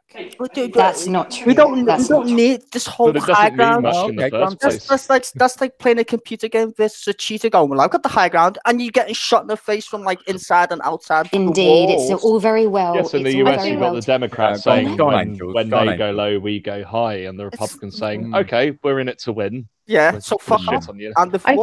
I feel like the left as well can be quite apologetic. It's like, oh, I'm so sorry. Oh gosh, we said something wrong. Oh my god. They sorry don't for mean it that way as well. Absolutely, yeah. Of course, they don't have enough unapologetically ruthless people. No, kadabni, yeah. Kadabni. Angels in a Dutch party. But yeah, I'm just saying, like, it's not that I dislike Corbyn. I like the guy, you know. I think his compass is facing in the right direction. I just wish he would stab someone with it. Yeah, but I mean, like during PMQs, it's almost as if like he just can't be bothered. Like just echo. Sorry, I don't know why. He's a bored school teacher. He's got like, this whole loud class in front of him. I don't want to have to. Tony Benn said that there are two types of politicians. You have weather vanes and you have signposts, and I think that Jeremy Corbyn, he was blatantly a Bennite, you know, so he's definitely a signpost, you know, and as Sty said, you know, his compass is definitely pointing in the right direction, and I think a lot of the attack against him is because of that. It's all about the individual, and you know, any socialist will tell you it's never about that. But a lot of this stuff, but it's horizontalist. A lot of the stuff was ad hoc, basically, because if they never attack the policies, it's very rare they attack his policies. Yeah, because these policies have a majority. Well, I think it was on like BBC Politics, one of these fucking shows anyway. But they did some like mad survey, and they was like giving people a list of policies, and then they said, who do you think made these policies? And they were like, well, we don't know. And they showed Jeremy Corbyn's face. They all was like, oh, we don't like Jeremy Corbyn. And they're saying, but do you like the policies? They're like, yeah, but we don't like Jeremy Corbyn. It's like, fucking idiots. This is the thing. I've written about this at fucking length, and I've shouted about this at fucking length. It's not about the individual. It's about the policies. It's about the movement. We are not an individual. We are a movement. We are a peoples. We are not Jeremy community. Corbyn. We are not Jeremy Corbyn. You know. I feel like you did not just say that.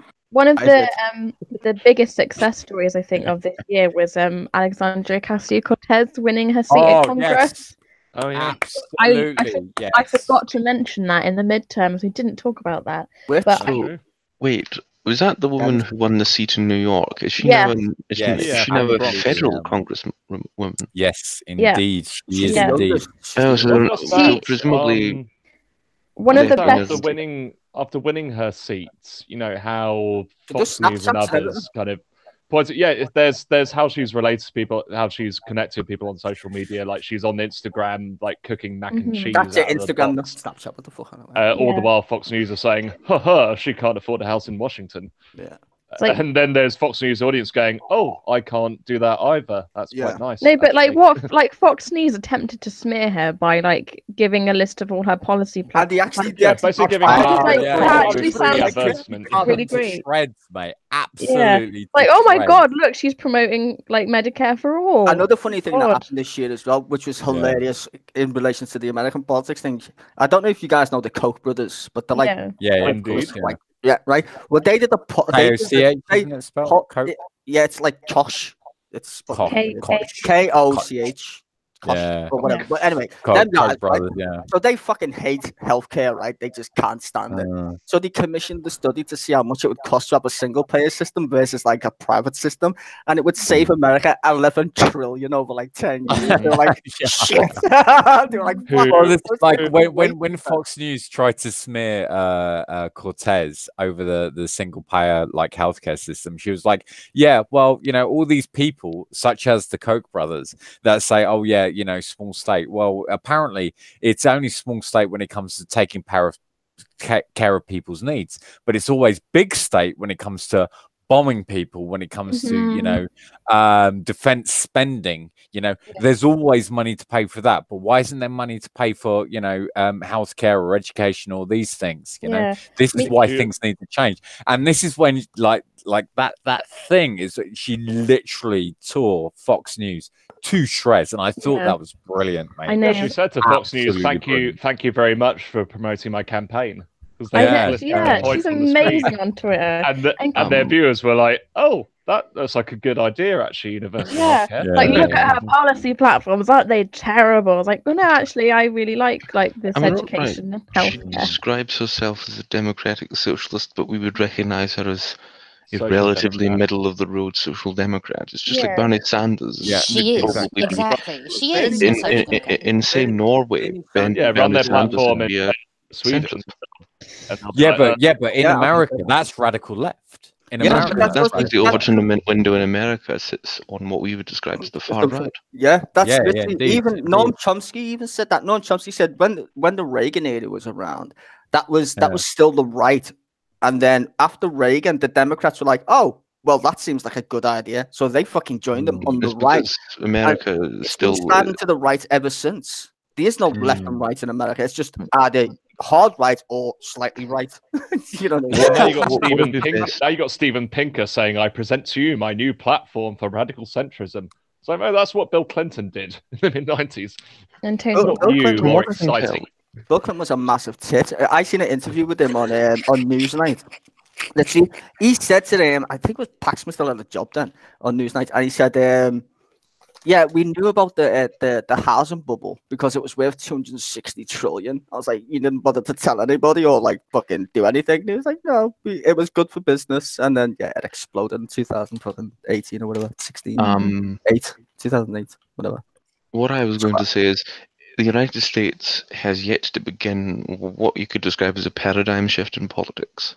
there was the neoliberal settlement, which was established in the 1980s, has essentially continued uninterrupted in America, whereas in other countries it started to break down. You see it in some countries that have gone further to the right, like Hungary, and you see it in other countries like New Zealand and Canada that have gone more to the left, both socially and economically. In Britain, it looks as if we will go left unless the Conservatives maintain power for long enough. I think it'll push them even further to the left. No, I think the country's moving further to the left because the longer the Tories and the more left it's going to get. Yes, that was part of my reasoning, and I think that the neoliberal settlement has broken down in Britain. And plus the neoliberalism is proven to fail, though. It may have been proven to fail, but my point is that doesn't necessarily mean it's going to immediately drop out of power. And the Tory demographic is dying out. So. Sorry, I missed that, Red Dog. Can you do one more time? The Conservative voter demographic is dying out because they're not appealing to younger people. So what will probably happen is the Conservative Party will go through some kind of Frankenstein's monster transition, and it may not survive. Well, it's going to end up the new fucking UKIP in it, really. So this is a question to Callum, right? So what school of economics do you reckon is going to come next? Do you reckon it's going to go back into Keynesian, or do you reckon it's going to go... I don't know if it'll be specifically Keynesian, but some kind of neo-social democracy. Yeah. Well, that's Keynesian, essentially. I think a new form of democracy, independent of what came before. We might not see wholesale nationalisation of industries, but we might see the nationalisation of key industries, and then the much increased regulation of other industries. But this is what you wrote into your manifesto, anyway. I think people in general are going to demand a lot more from the state than the state actually recognises right now. I think the transparency of tax is going to be a big issue in the future as well. I think that should be lobbied for. Where does our money actually fucking go? That's what I want to know. The problem for the Tories is that they have created an economic climate which they cannot then rely on people to vote for, because the old argument was you become more conservative as you become older because you gain capital, you become invested in the capitalist system, and thus you vote for the Conservatives because they tended to promote that interest. The problem is you now have an economic system which is not allowing the majority of the population as they grow older to actually invest in the system, and the Conservatives are literally dying out. That's a good point. If you deny, they will not disappear entirely, but it's entirely possible that they will become a third party. If you deny people capital in the first place, it's impossible for them to gain capital as they get older. What you got to remember, what you got to remember is that the conservative idea is based on an ideology where the markets rule all. That is dying on its ass as we speak. It fucking died in 2008. I was just going to say that it already died. They fucking shoved a fuckload of money to keep it on its life support system, and it's going to explode again very soon. It is possible that a sort of more paternalistic form of conservatism might come along, a bit like it did following the Second World War. And probably the distinction would be between a socially liberal Labour Party and a socially conservative Party. The Conservative Party, as we imagine it now, which is market fundamentalist Thatcherite, would presumably disappear. They would Conservatives might accept things like nationalisation or regulation of business. Well, they would have to just what they'll do is they'll fight their battles on social issues. They'll fight their battles probably on maintaining the right to own fucking property and stuff. No, it won't be an economic battle. It'll be a social one. So it'll be the right to own a home is a social thing. I know, but what I mean is, I think cultural is probably a better way of putting it. I think the cultural conservatism might end up, imagine someone like Rees-Mogg took over the Conservative Party. The Conservative Party would become a lot more socially conservative than it currently is, and therefore they would fight social and cultural. I would say the good thing about I would say, Callum, in that regards, that would be a good thing for the Tories because you could be identifiable. The problem with Labour and the Tories was they just looked like each other and sounded like each other until they got rid of Ed Miliband, the Labour Party felt, oh my God, we've actually got a Labour leftish leader, to the left, instead of these Blairites who are basically neoliberals. And you had the same thing with the Tories. You had all the Tories who were like Thatcherites. And then Cameron came around and was like, oh, let's just be a bit nicer as Tories. And he did gay marriage, civil partnerships and shit. And people were like, oh, these aren't too bad. The country was in a bit of a mess anyway because of the crash and shit. So the people were like, okay. And then they've been meandering along, and then there's still the argument of we are the what they were saying around the time of the financial crisis was we are the economically irresponsible party. Even though they lost. Vote for us, and you won't be like Greece all of a sudden, like just fear tactics like that. Yeah, but but that's what I'm saying. The longer they're in power and people are like, well, what are we voting for? If it's the same old. That kind of happened under Tony Blair anyway. People were getting fed up with Tony Blair because it was the same old. He sounded like a fucking Tory. And then he took us into a war. People still voted for him because the alternative was it's still better than the Tories. That's soon as the electorate in this country get over that hump of it's like them, or rather than then, that's when Labour will get in power. But the thing is, the argument from the right is there is always a one-word fucking argument, and it literally, this is what I do. Just bang my head on my desk, right? Whenever I hear it, is just like, yeah, but Venezuela. Yeah. Oh my God, I hate that. You can't. It's not comparable. I know. Okay. No. Here's the thing, right? So there are two arguments, right? That I keep hearing time and time again. I was listening to LBC actually earlier, right? And they had what's his face? James O'Brien. No, it wasn't James O'Brien because he's on holiday. But no, it's a weekend, mate. Tom fucking Watson was on this. Oh, but anyway, it doesn't matter. But he was saying he was talking about bringing in a socialist utopia, and so we literally, if I had my bingo card out, I would have got bingo. Right? We had name a country that a socialist country has ever succeeded. Right? Okay, so number one on that argument is yes, of course, England from 1945 to 1979. Okay, so that's that one gone.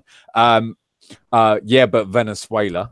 Venezuela is not a socialist country. They have socialist policies. They have socialist policies. Sorry? It was social democratic because they didn't abolish capitalism. Indeed. Isn't that the one major step you actually have to take before anything ever becomes socialist? Less than 20% of their people are in the national workforce. That's less than the UK. Less than France. Absolutely. So between 1945 and 1979, the biggest employer in the UK was the state, whereas in Venezuela, 80% of the workforce is actually privately employed. So that yes, they have social democratic policies, such as help so it would be more national healthcare services, those kinds of things. So that's bullshit. So that's both arguments fucked up.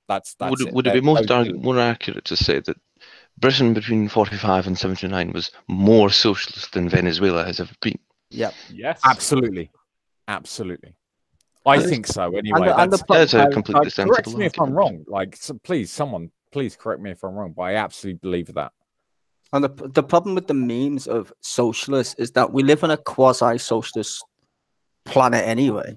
Yeah. In regards to how tax works. If you understand what tax is a socialist fucking thing in regards to it's an idea of redistributing wealth. That's the idea. Yeah, and it is, and the whole idea of tax is to redistribute it from the poor to the rich.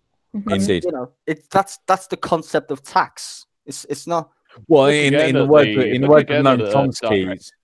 Looking again at ballots and midterms in America, I said before they raised in some states the age of owning a gun from 18 to 21, but then on taxing policies, somewhere in favour of giving in Florida giving the right to vote back to former convicts. Policies that would only go in a socialist country. Well, in America, under President Eisenhower, the tax rate was 91%. And that was, and under that 91%, guess what happened in America? It had its biggest economic boom, period. When the rich actually paid. Yeah, but we're talking during the modernization periods. You know, this is between between 1950 and 1970. You know, and this was modernization, and you must bear in mind that post Second World War America, they already had the industrial complex in place to actually implement it. That's something you can't forget. Well, the thing is, the rest of the planet was ravaged. America was untouched. Oh, well, this is exactly right. Exactly right. They made the rules, and everyone wanted to sell to America because they're the only fuckers you could buy anything. It was flattened, man. Yeah. Absolutely. So there was no competitors. You know, and it was like Germany was flattened, Britain was flattened. You know, it was like that for a good while. And the reason why America is the way it is because it doesn't give a shit about the rest of the world. It never has. It doesn't need to because it's self-sustaining. It can literally self-sustain itself without any. Its biggest actual market is internal. But you must understand that during the 50s and during the 70s, they had their own supply of oil as well, right? Whereas 70 to 80% of their energy that they're, i.e., sweet crude that they import now is coming from external sources. The only oil that actually produce themselves is through tar sands and really dirty. They don't even have to worry about that. Now they just frack the shit out of their country. Yeah, exactly. Yeah, they don't even worry about it. Then natural gas, they can become an exporter in 2020. So no, they can actually become an exporter of natural gas. They don't give a fuck if you're drinking a tap water that's on fire. They don't care. Making money. Deregulate to the max and don't care about your population. Yeah, they've even started selling off natural land now to big fucking corporations that Obama put in place to keep the big companies off the natural land. Now that Donald Trump's like, fuck that shit, sell it. Let's just poison the rivers, poison the pipes. Nestle own most of the fresh water. It doesn't matter. It doesn't matter for them because like the people that actually get the profits. It doesn't matter to them. You know, because it's only the poor that actually suffer. You know, well, I was watching something where actually most countries that in the West don't actually need their people because the vast majority of their wealth that they create doesn't actually come from manufacturing. It comes from actually trading services, i.e. making money from money. So they don't actually need plebs anymore, people. So they can just get away with just treating them like shit, which is exactly what the Tories are doing. As long as the City of London's happy, fuck the rest of them. Well, the City of London does have a permanent representative in the House of Commons. It's like the Vatican. That's why. It's its own little fucking principality. Do you think that there's going to be like any sort of major even the Queen needs permission? The Queen needs permission to enter the place. That's when you know it's fucking bad. Yeah. Do you think there's going to be any sort of major uprising in the next 5 years? I think not so. Not in Britain. No, I think it's going to get. I've said this before. I said we're living in the 80s. Just no one realised it yet. We're living in the 80s. Look at bedroom tax. As soon as I seen anything remotely close to the poll tax, I was like, oh God, we're back in the 80s again. So I was like, yeah, this is not going to end well. The thing is, right, people are so consumed with like TV and phones and stuff. Yeah, no, not gullible. They just like, people don't want to worry about shit if it doesn't affect them. Bread and circuses. Once it starts affecting most of the population in regards to word of mouth, like universal credit, once that shit start rolling out most of the country, oh God help the Tories, because people will start rioting, crime will go up as well. It is anyway, and there's no cops to hold it back. Robberies will go up. People now start robbing houses with people in them. They don't even care if they're in the house. So it's going to get power. Now, despite the fact, Thatcher was a dick, man. Thatcher was a dick, right? But despite that, she knew her keys to power, right? So one of the first things she did when she was in power was increase the wage of the police force by 30%. Yeah, right. Because she knew she needed the police to break the unions, to destroy the unions, and like. You need your paid mob, because of that. It's because of that one key thing. Yeah, we're still suffering with 0 hours contracts. We don't have the ability to collectively bargain. Like if you look at the tube strikes and the train strikes, they are slated, absolutely slated. Across the board. I want to go to work. Well, he's at work and he doesn't get paid. So what the fuck are you crying about? Yeah, why are people getting upset about being 5 minutes late for a job that they don't want to do? Fucking hate. No, but this is the thing. Like people say, I've got to get to work. Yeah, but their job is to get you to work. And if they're not getting paid or if they feel unsafe, then shouldn't you be backing them up instead of fucking whining about it? Like that's their job to get you to where you're going. Duh. I had this argument with my dad over Christmas about nationalising the trains, and his arguments always, well, I remember the 1970s when the unions got too much power. This isn't the 1970s. It's almost as if they think like, well, it's Indeed, we have had a response. lot of change since the 1970s. Yeah, I mean, Brexit. it's not like, oh, it's going to go back to how it was, and like, history's What? When going to trains are repeat actually itself. on time? Fuck me. Yeah. Fucking on time. Okay, they went on strike and shit, but that's for pay. Nothing's ever been given to work because we've always had to take it from these rich bastards. All right. This is the thing I don't get. Also, Yeah, we've people always had to died take for your right to votes. not go to work more than 8 hours a day. Yeah, I mean, fucking hell, like the women's right to vote. The women didn't get it because men felt good. Oh, we'll let the women vote, shall we? No, liberties are never given; they're always taken. Some poor twat had to throw herself under the king's fucking horse before anyone started paying attention. I mean, what the fuck? Well, that's true. It is It's a case of radicalism. I'm shorting it to a point, but you get the point, right? I'm saying the things that we have today that we take for granted, like not working in coal mines when you're 5 years old, people have to fight for that shit. You know, they didn't get it given to them. I remember sat in school one time, like, and this I'll never forget this. I remember sat in school, and the guy who owned the coal mine. Fucking hell, Sty, you went to school. Yes, amazingly. But anyway, I was in school, right? And I was watching some like fucking, them educational films that used to roll out the big fucking TV. And, and so I'm sitting there watching it, and this kid, he wasn't in the coal mines. He was actually in a cotton fucking mill thing, right? And all the kids kept fucking dying and shit because they couldn't work the equipment when they were cleaning the cotton underneath the machines, right? To pick the last dregs so the guy could make profit. So we had a bright idea. I'll open a school and teach them how to fucking read. And I was like, so I'm in one of the, I could be in a workplace, and the only reason why I'm sat here watching that fucking thing is because they want me to do exactly what them fucking kids are doing, work my little ass to the bone. And from ever then, I've never trusted money and power and old rich white men. Sorry, I'm not racist, but you get the point, right?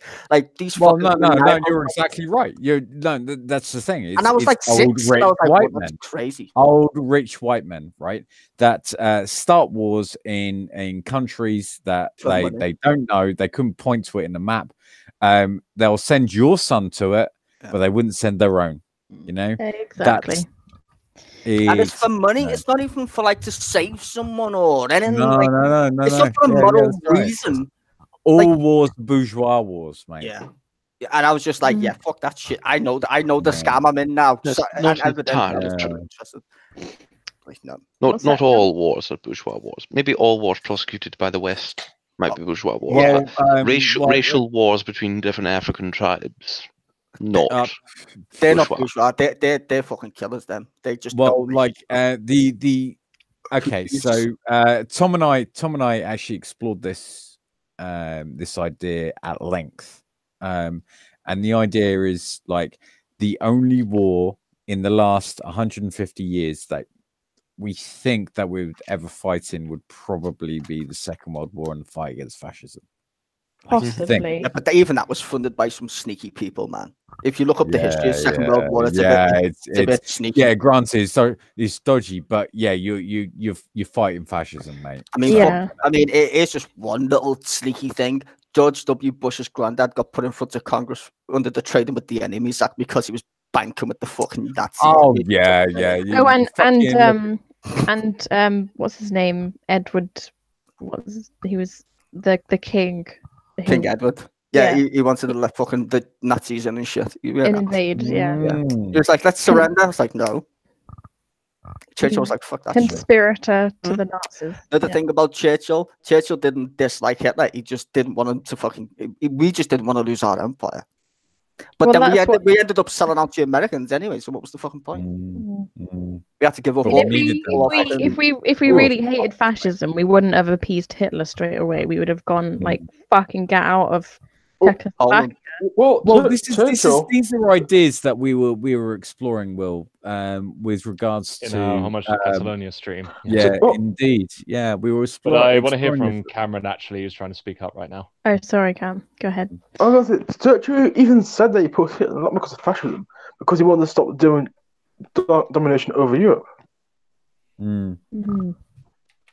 Yeah, and less of an interest, less being against their ideology, but more being that Germany was becoming the rival state. Well, the thing about Germany, which is amazing, is that once Germany gets big enough to fill its boots economically wise, then it starts to become a wee bit fascist anyway. Because the way Germany's set up is it can be invaded from all kinds of places, right? Which isn't good if you're a massive country and you've got hard workers and all that shit. And considering how big it is, it basically owns Europe. It's the biggest country in Europe and it's got the best economic clout. So everybody. Well, I reckon Poland's bigger. I reckon Poland's bigger, but it doesn't have that much. One of the biggest economies. Germany is the most powerful country in the continent. Yes, thank you. In terms of population power, economic output, industrial output. And that's why the British shit a brick, because Germany got its shit together so quickly after World War II. But the funny thing is that if you look at who financed their World War II, it was the fucking West. And that's the scary part. It's like, fuck Hitler. The weapons to I mean, fuck IBM. They were all fucking doing it. IBM had deals with Hitler.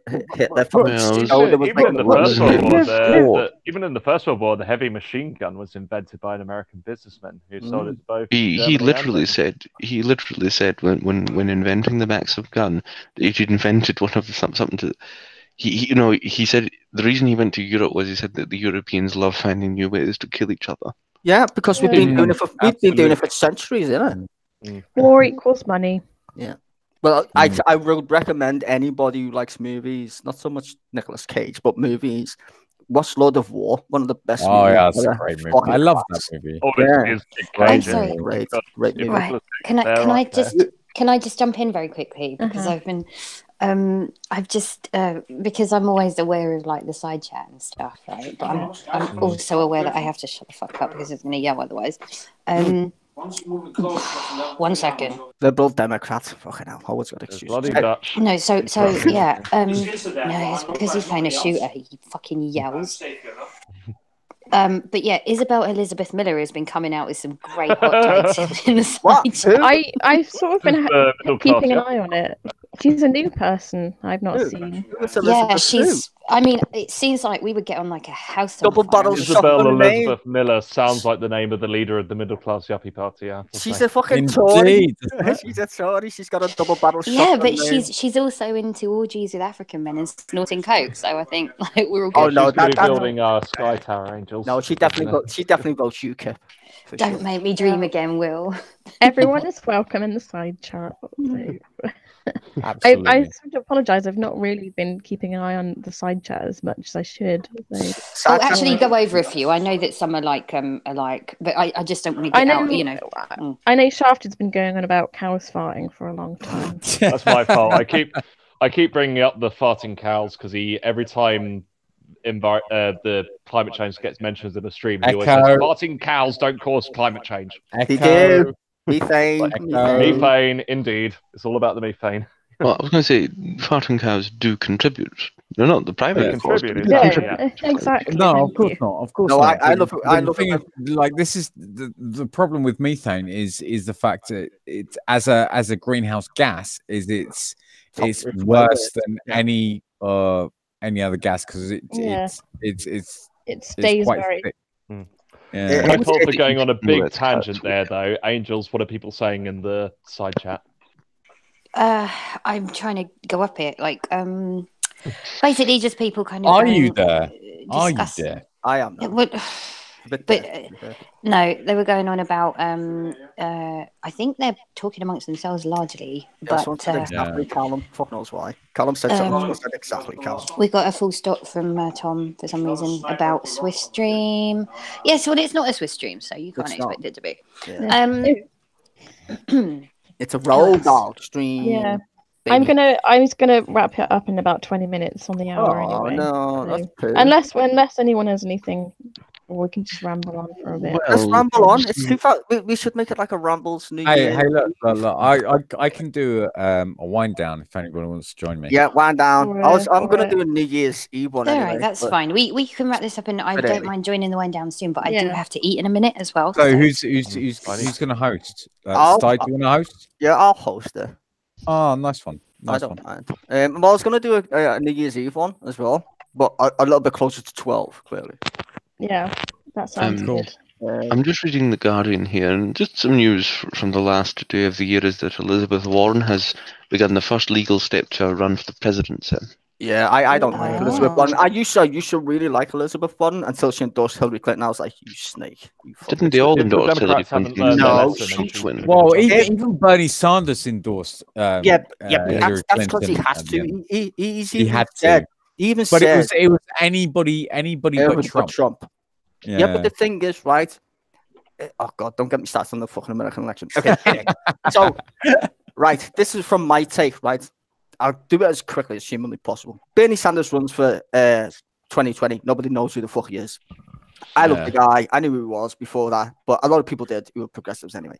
So we're all happy. Ooh, Bernie Sanders. Bernie Sanders completely starts crushing the polls. Hillary Clinton's like, ahead still, but he catches up, and in some states he's ahead by loads of points over Trump. Hillary is minus, and then she wins. And then everyone's like, oh my God, Hillary's got this in the bag. And everyone like me saying, oh no, she hasn't. Watch what happens next because Trump's going to win. Then he wins. Everyone falls out their shit. It's like, oh my God. And then, well, in between that part, she comes out, Elizabeth Warren, to endorse Hillary Clinton when actually the closest person to her wasn't Hillary Clinton.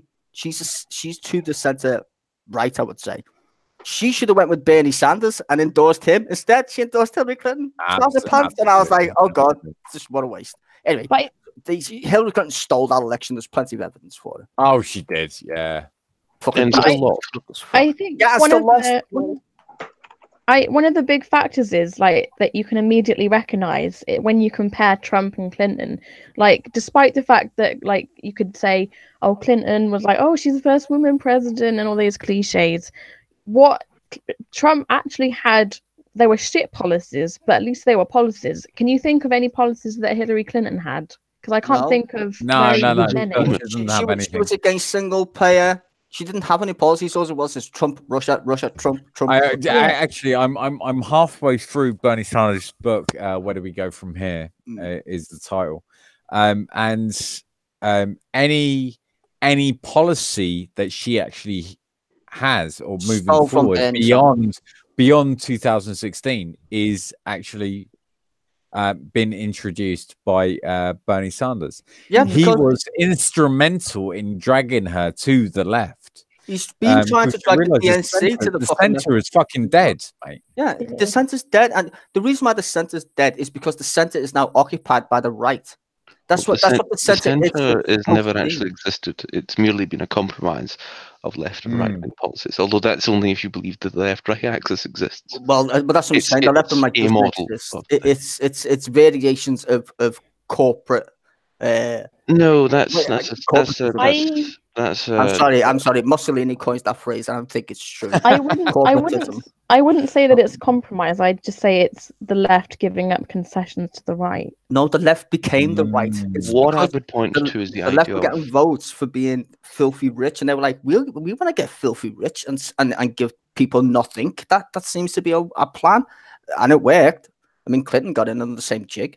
If you instead of viewing it as a left-right divide, instead viewed it more as a divide between different distinct ideologies like socialism, fascism, and libertarianism. Well, socialism, libertarianism, and fascism. No, but they used to have a communist party in the United States and a Nazi party. But what I was going to say is, if you then imagine the centre as simply being a compromise between a series of different ideologies, then doesn't exist as a thing. It's concessions of one to other ideologies. Yeah, there will be elements of liberalism, elements of socialism, and elements of fascism in any position. It's just the degrees to which that they contributed to it. So centrist, as we would call them, would have some socialist policies, probably quite a few liberal policies, and some policies that strained towards conservatism and authoritarianism and fascism. Not many. Well, I would say the thing now with the whole centrism thing, I think centrism is dead because the way centrism has been, it's been co-opted by the right and has been since the 70s. It's literally been business pretending that globalization is good for the working people when it hasn't been. Globalization is good for corporations. You can fucking pay workers pennies across borders. That's what globalization does and is. That's its Miranda's operandi, so to speak. And people have only just cottoned onto it. And that's why they're fuming about migrants, because they're like, you're taking our jobs. Where at the same time as them same governments aren't doing shit for their own workers in regards to manufacturing base, because it's better to sell other people's money and make money off other people's money, hence London. So you got all these desolate people with fuck all jobs, no wages since the 70s, a proper rise in wages anyway, and they're all pissed. Trump isn't a thing that's new. He's literally what's been born out of the fucking anger of people since the 70s. He's a product. He's a product. He's not I don't blame people for voting for Trump. Yeah, he might be a complete. But he's also let's not mention the fact a product of being up against probably one of the most unpalatable candidates you could possibly think of. She was hated by both sides. Even Democrats didn't like it. She was hated by both sides because the Democrats seeing it as the Clinton dynasty, they didn't like it either. And the Republicans just fucking hate it because she's fucking Hillary Clinton. They can't stand it anyway. Well, like who, right? Unless you reckon you're fucking secure in your place, can you call like half of your voter base, a basket of deplorables? Yeah, that is fucking disgusting. And you know the funny thing, well, she's the one who called fucking idiot. Yeah, but she's the one who called fucking young black people in the 90s fucking predators. People, this is the thing, right? She's turned off most of the voting base, right? Not to mention the fact that she used to be a fucking Republican staffer anyway for fucking Goldwater. I mean, come on. There's talking about in her biography living in the governmental mansion with Bill Clinton and how they employed prisoners. And she said she learned to, after being fearful of getting robbed or stabbed in the kitchen by these black prisoners coming in, she learned to be accustomed to the norms of it. Like anybody who said Hillary Clinton was going to win that election doesn't understand politics whatsoever and should just stop tweeting. If I may, I'd like to make a book recommendation for a book that I'm currently reading, and it's Naomi Klein's "No Is Not Enough." I don't know if any other people. I like Naomi Klein. But she paints a picture of what we're talking about to do with Donald Trump and like the current neoliberal project in like so much detail. And she says, well, like what we're basically saying now is that Trump is like basically a symptom, and like they gave birth, the neoliberal project of like the past few decades gave birth to him. Yeah, because it did. Because absolutely. Because the center, as Callum said before, was an amalgamation of drips and drops for the socialists like us, right? And most of it was for the tax and corporations. Now, most Americans, if you say tax cuts, they fucking love that shit because they can't stand paying tax. Americans, they just don't like that idea. They still think they live in the Wild West, right? So they don't like fucking tax. So any president says tax breaks, they're like, yeah, we'll vote for him, money in our pocket. That's the way Americans think. Now, as much as you might hate Trump, right? He conned the Americans, and a lot of Republicans actually didn't like Trump or wanted to vote for him. A lot of Republicans that I knew were actually going to vote for Bernie Sanders if he would have won the nomination. Get onto that. And he's a fucking socialist Jew, apparently, right? Yeah. So the way it was set up is this Trump phenomenon that we see. It's not new. It's the same thing that's happened in Britain. The exact same thing. Brexit is an amalgamation of all the fucking hate of all kinds of things, migration, fucking, the rich getting richer, the democracy that's over the other side of the channel that doesn't fucking exist, that no one can fucking name. Salvini in Italy, Le Pen in France. Yeah. Take your pick. Yeah, I mean, it's not a surprise that it happened. I just think the reaction when it did happen was just like, oh, fuck, like, this is like our nightmares have just come true, and we did nothing to stop it. Well, it was a nightmare because it was a nightmare for the establishment because they can't control them. Mm. Hillary Clinton was in with the establishment. She gave fucking speeches to bankers and used noise cancelling. She was the establishment candidate. Yeah, absolutely, exactly. And they expected her to win. They were all up her ass. Yet at the same time, the greed and arrogance of showing Donald Trump to get themselves ratings actually got him the fucking election. They used to show empty podiums while Bernie Sanders was having a speech. No kidding, because I used to watch the Bernie Sanders stream, right? I used to have to watch it streamed on the internet because CNN, Fox News, and all these other fucking idiots that, were streaming an empty podium of Donald Trump while Bernie Sanders was speaking in like New York with a rally of like 100,000 or some crazy fucking numbers. He used to fill stadiums. Hillary Clinton couldn't even fill a fucking gymnasium. Yeah, there was that moment as well where some Black Lives Matter activists came up to Bernie Sanders' podium and he just let them speak. Yeah. And then the news was portrayed as, oh my God, look how intolerant Black Lives Matter are, that they're invading Bernie Sanders. Yeah, that's crazy. When he himself was just like, yeah, go and have your say. Motherfucker, he got locked up and marched with Martin Luther King, got locked up and all that shit. And they were like, yeah, he's too old and too white. And all the people who support him are fucking crazy. What did they used to call us? Bernie bros. Like, yeah. And that started from the Clinton campaign because they were all attacking Hillary Clinton for being a fucking shrill anyway. So they called us fucking Bernie bros. Bitch. Fuck him anyway. You don't like women because you don't like Hillary. Right. So there's her. this great book, right? Can I just say something? Yeah. So there's this great book called Listen Liberal, right? And I'm just looking for it now and I can't find it. But there's a really interesting chapter in it, and it's called "It Takes a Democrat," or "It Only Takes a Democrat," right? And the idea is, so if the right, so if you're looking at a Republican, right, and they want to, cut welfare or you want to, cut healthcare or whatever. Anything that shrinks the state, they will never get away with it. They can't do it. They can only get away with a certain extent, right? But if you really want to fuck up the welfare state, if you really want to cut, these publicly funded, kind of services, then you need a Democrat to do it. Right, so it takes a Democrat to really fuck up the state, and now I found that really, really interesting. And if you look at all the strives that the left has come through over the last 150 years, the right's always been fighting against it, and you expect that. You expect it from the right, whereas when it comes from the left or supposed left, right? So let's say like a Bernie Sanders would reinforce it, right? Whereas a Hillary Clinton would destroy it. It could only take a Democrat to destroy it. Yeah.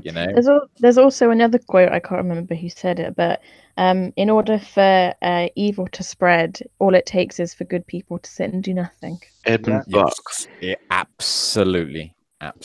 Well, people are sitting and doing nothing, and this is, I think, I should get a bit into philosophy in the stream, because I honestly believe, and this was kind of in Marx's book as well about capitalism and stuff, where it's not so much we focus on the bits that are external from us, because that's like we've got eyes and shit, and there's other people, but actually a lot of our problems are from external issues we have as human beings psychologically. And then it's not just Marx, and I'm sure G would agree with this as well. It's Kropotkin as well. He actually explored these ideas. Yeah. So I mean, to my point is that if you look at, let's say, Brexit or whatever, I'll just use one example. Brexit is this existential thing that actually isn't to do with what we voted on. Like, like we voted to leave the EU right now. Again, it's another product of a symptom that I just apologise with regard to the quote.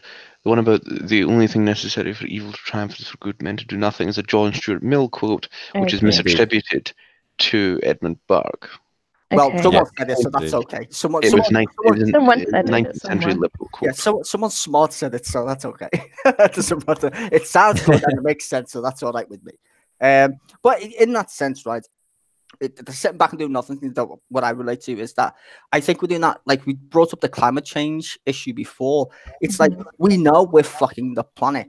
The psychopaths that we have in charge know what they're doing, but they literally don't care. So it's kind of like some voluntary built-in mechanism in humans. I think someone wrote about this about the why people are suicidal. I forgot why or who did it, but someone wrote a book on like suicide and shit and societies and why like they self-destruct. But I think it's to do with how we are as like a species. Like a lot of what we tend to fix problems that we've created and then go, oh, we've done a good job. It's like, well, no, that's just a bit stupid, isn't it, really, when you think about it. So in terms of the EU, now we're scrambling to fix a problem that we created because we felt a certain way emotionally to change the situation, but the situation itself was never told to us. So we were misinformed about the shenanigans that our politicians got up to a long time ago. And they're like, oh shit, well, it's a bit fucked now, isn't it? But you can only want to change. It's all very well wanting to change something, but you have to know how to fix it if you want to change it. Yeah, but that's the problem. I think the politicians that came before never foreseen that eventually that the people would get so miffed that they would want to leave. Yeah. Or maybe they did, and that was their plan all along. They eventually get pissed off, and then that's the best way to rope them in even tighter. Who knows? Yeah. I mean, psychology works in loads of weird ways. Yeah. Like at TED Heath, someone, I think, who posted that on Twitter? Someone posted the experts of TED Heath. I think it was Logical Left, or no, Logical Left, that's my fucking channel. The Left Voice, you know, Asim, right? Yeah. I think Asim posted it about TED Heath saying, like, yeah, the only way to get them to do as they're told is to like create like some kind of mad chaos if they want to leave. And I'm like, oh, that's a bit creepy because that was in the 70s.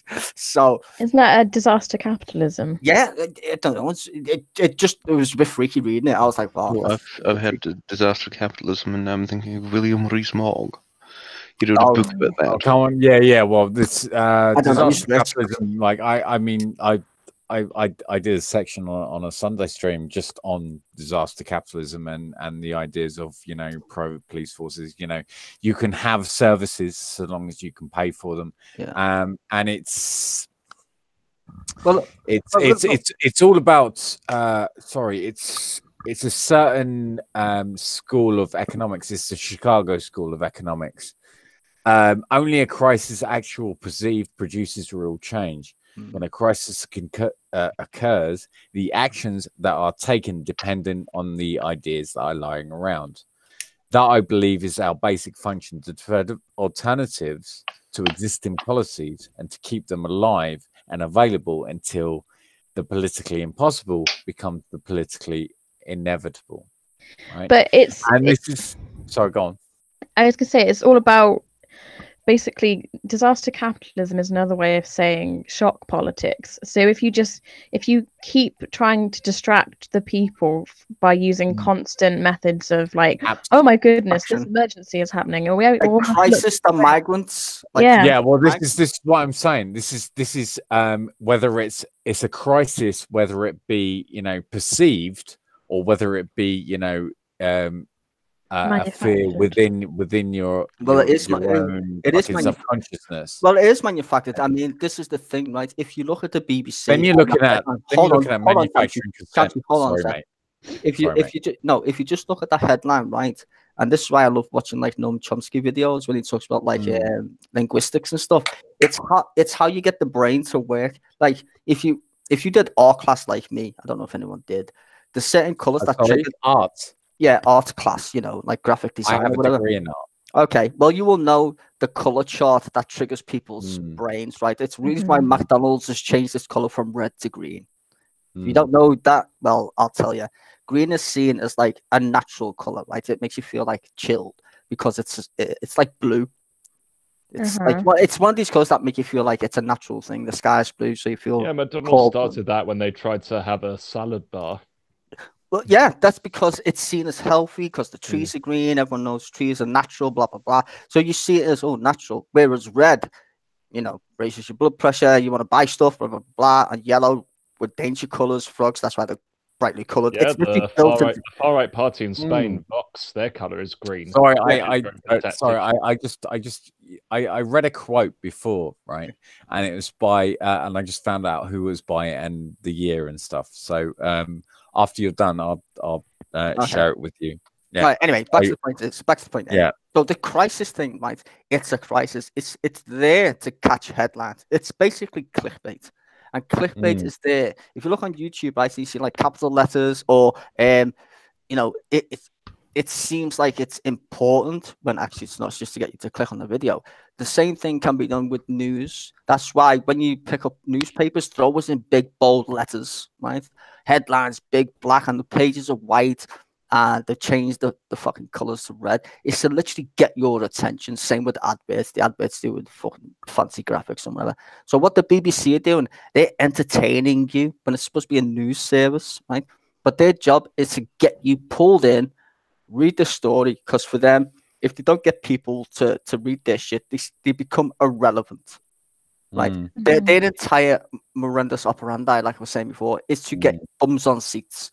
So the BBC can only say we're the most popular if people watch it. Well, yeah. James O'Brien says it's the tickets to the ghost train rather than the speak your weight machine, you know. And that's, if you look at the way that the media changed during the 1950s, you know, you had the Mirror that was always speaking about really nice and fluffy things, whereas the Sun then came out, or the introduction of the Sun that was talking about fear, you know, and you know, these are the people that can come and, you know, steal your biscuits. You know, that's still your biscuit. They choked on me, Bria. I'm sorry. I'm just trying to explain. You know, left the field. These black people are going to come and steal your biscuits. Like, you know, this is creeping the up fear. the stairs. Yeah. And but this is the thing. Fucking Voldemort in the corner. It was in 1982 that Milton Friedman, so Friedmanites, you know, the Chicago School of Economics. Yeah. And Callum, you still there, mate? Yeah, it is. Yes, I am. I'm just getting myself some chocolate. Oh, okay. Are you drinking a deep? Are you drinking a deep red with your chocolate? No, actually, I just finished a bottle of green tea. Oh, okay. Oh, it's a bit early. I do apologize. It's 2 a.m. So, you know, it so is not anyway, too early. Trust me. You're 1 hour ahead. It was 9 to. Oh, come on, let me finish my point, and then we'll be done. So, Callum, my question was to you earlier: if we're going to go beyond, or at least work towards getting over the problems we have with capitalism now, or what school of economics we were going to go forwards, and the right, and I think if we're talking about Theresa May or Thatcherite, I mean, Thatcher tried to go this far right economically, but she couldn't, you know. So like when it came to the NHS, she's like, even I don't have the power to sell that off. That's why they sacked her. They got rid of her for it. Yeah. I told my mum, she was like, "You're kidding." I was like, "No, seriously." They literally got rid of her. She was like, "Oh, she wasn't all that bad then," but she was still. It was in 1982 that Milton Friedman wrote their highly influential party that best summarizes. Well, you were asking me a question. It was. Do you think that? I think that the right will go Friedmanite. I disagree. Well, they might try, but they'll fail. Yeah. Do you think? I think after that they will become paternalistic, like one nation conservative, but more socially conservative. Then maybe they will remain in terms of how socially conservative they are. They might become slightly more socially conservative. No, maybe like they were in the 1970s. No, but that will be seen as quite radically conservative in 15, 20 years. They will attempt to go Friedmanite, will fail, and then will have to adopt the new settlement. Just like the Labour Party under Foot went further left following the defeat in 1979, then were forced into the neoliberal settlement under Kinnock, Smith, and Blair. I think I think no, Conservatives I will think go further right economically before being snapped back to the consensus. I think we're going to get the same as continental Europe. I think we're going to get a rise of a far right party in Britain. I think help us if it's no, UKIP. no. I'm just going to say UKIP. Well, what the manifestation of Tommy Robinson and that ilk are? They are a more let's say outspoken BNP, right? They're going to be. You see what you're going to understand? Brexit has unleashed a demon.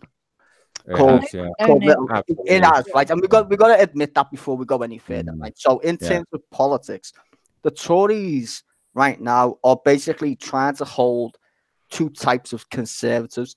The conservatives who are economically conservative, moderate, right? Yeah, in that regards, even though that's a bit of a strange one to say, but they still exist. You know, you still got James, our friend. He's not a complete tool, even though we vote Tory.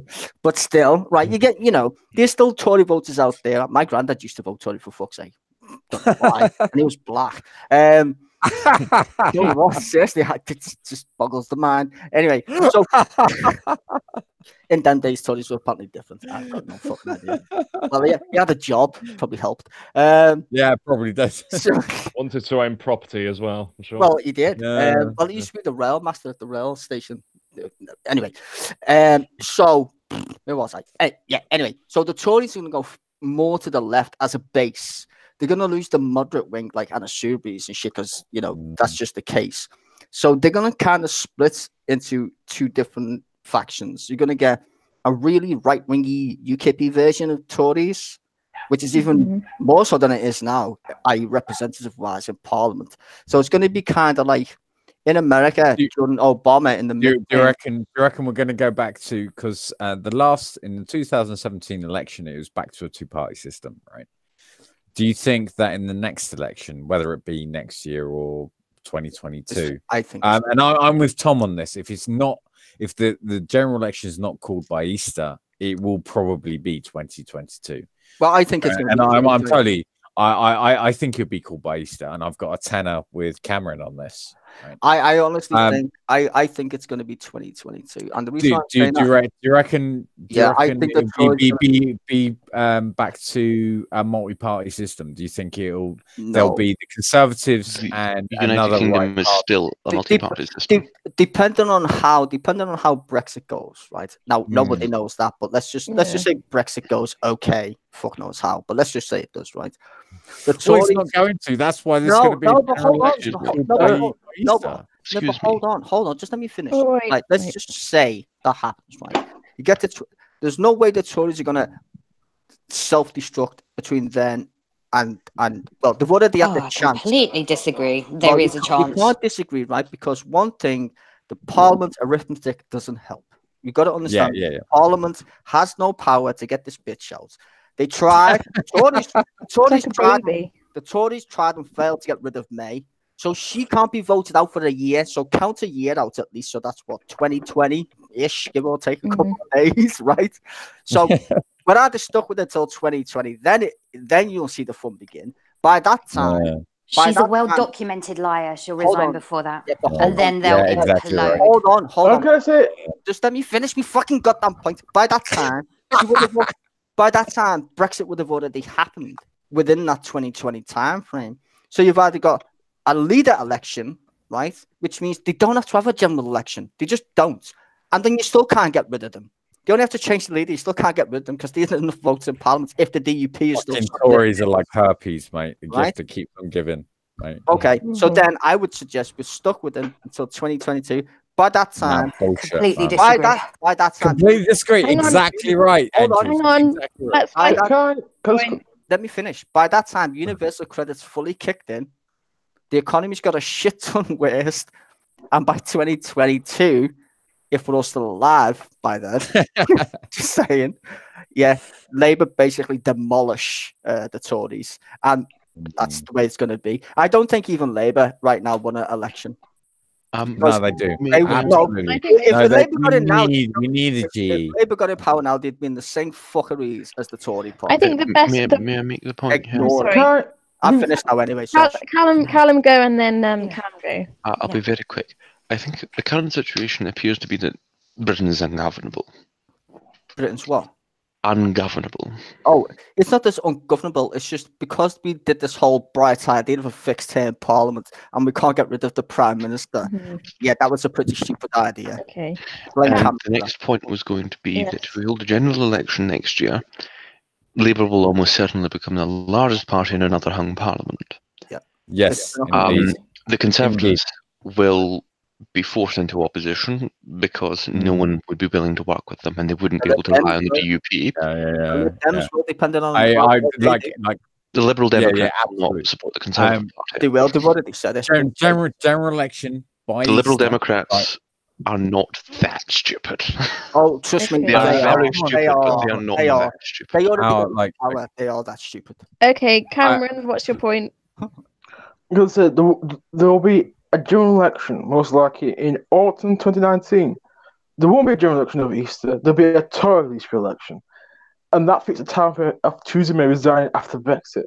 They don't need an election if they. But they'll call one. They'll start to call one. They won't call one. Are you fucking mad? They're not shit themselves in the foot. They love power. The only situation in which we can develop a general election before 2022 is if the government collapses. And it won't. The government will collapse. The government will collapse. This is the point. The government will collapse. Okay, eventually. The government I feel like will they will collapse by Easter. I'm telling you now. No. It all I think if the government survives past Easter, it'd be unlikely for them to collapse. If the government gets, they'll have miraculously pulled something I'm off. with you on that. I'm with you on that. If it's so, Cam, go. Can I finish what I'm saying? Yes. Yeah, sorry, mate. They'll have to call one. The reason is the deal with the DUP ends. The deal will be pissed off about Brexit. We don't know that. It most likely will be. We don't know that. We don't know. I'm just saying we don't. And I will say that the most likely leader of the Conservative Party will be someone like Boris Johnson. Even now, he's still wants to become leader, and I think it's still a good chance. If someone with the big hand of Boris Johnson goes to the Conservatives, he's a big hand enough to think he's going to win. Yeah. Like my Jacob view. Rees-Mogg wanting to. The actual the dark horse actually is David Davis, believe it or not. Can I my point, and this is why I think that there will be a general election called by Easter, right? And this is Theresa May's deal will fail.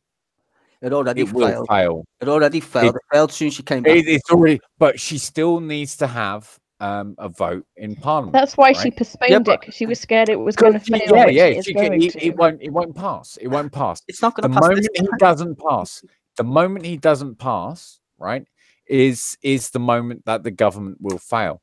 Theresa May will have to resign. There will be a leadership battle for the Conservative Party. There will be a no confidence vote, and the DUP will vote with the Labour Party. There will be a general election. The Labour Party will not hold a solid majority, so they would have to go into coalition with either the Green Party, with the Green Party and the no party goes into coalition anymore. Coalitions in Britain have been, in essence, tarred by the Liberal Democrats.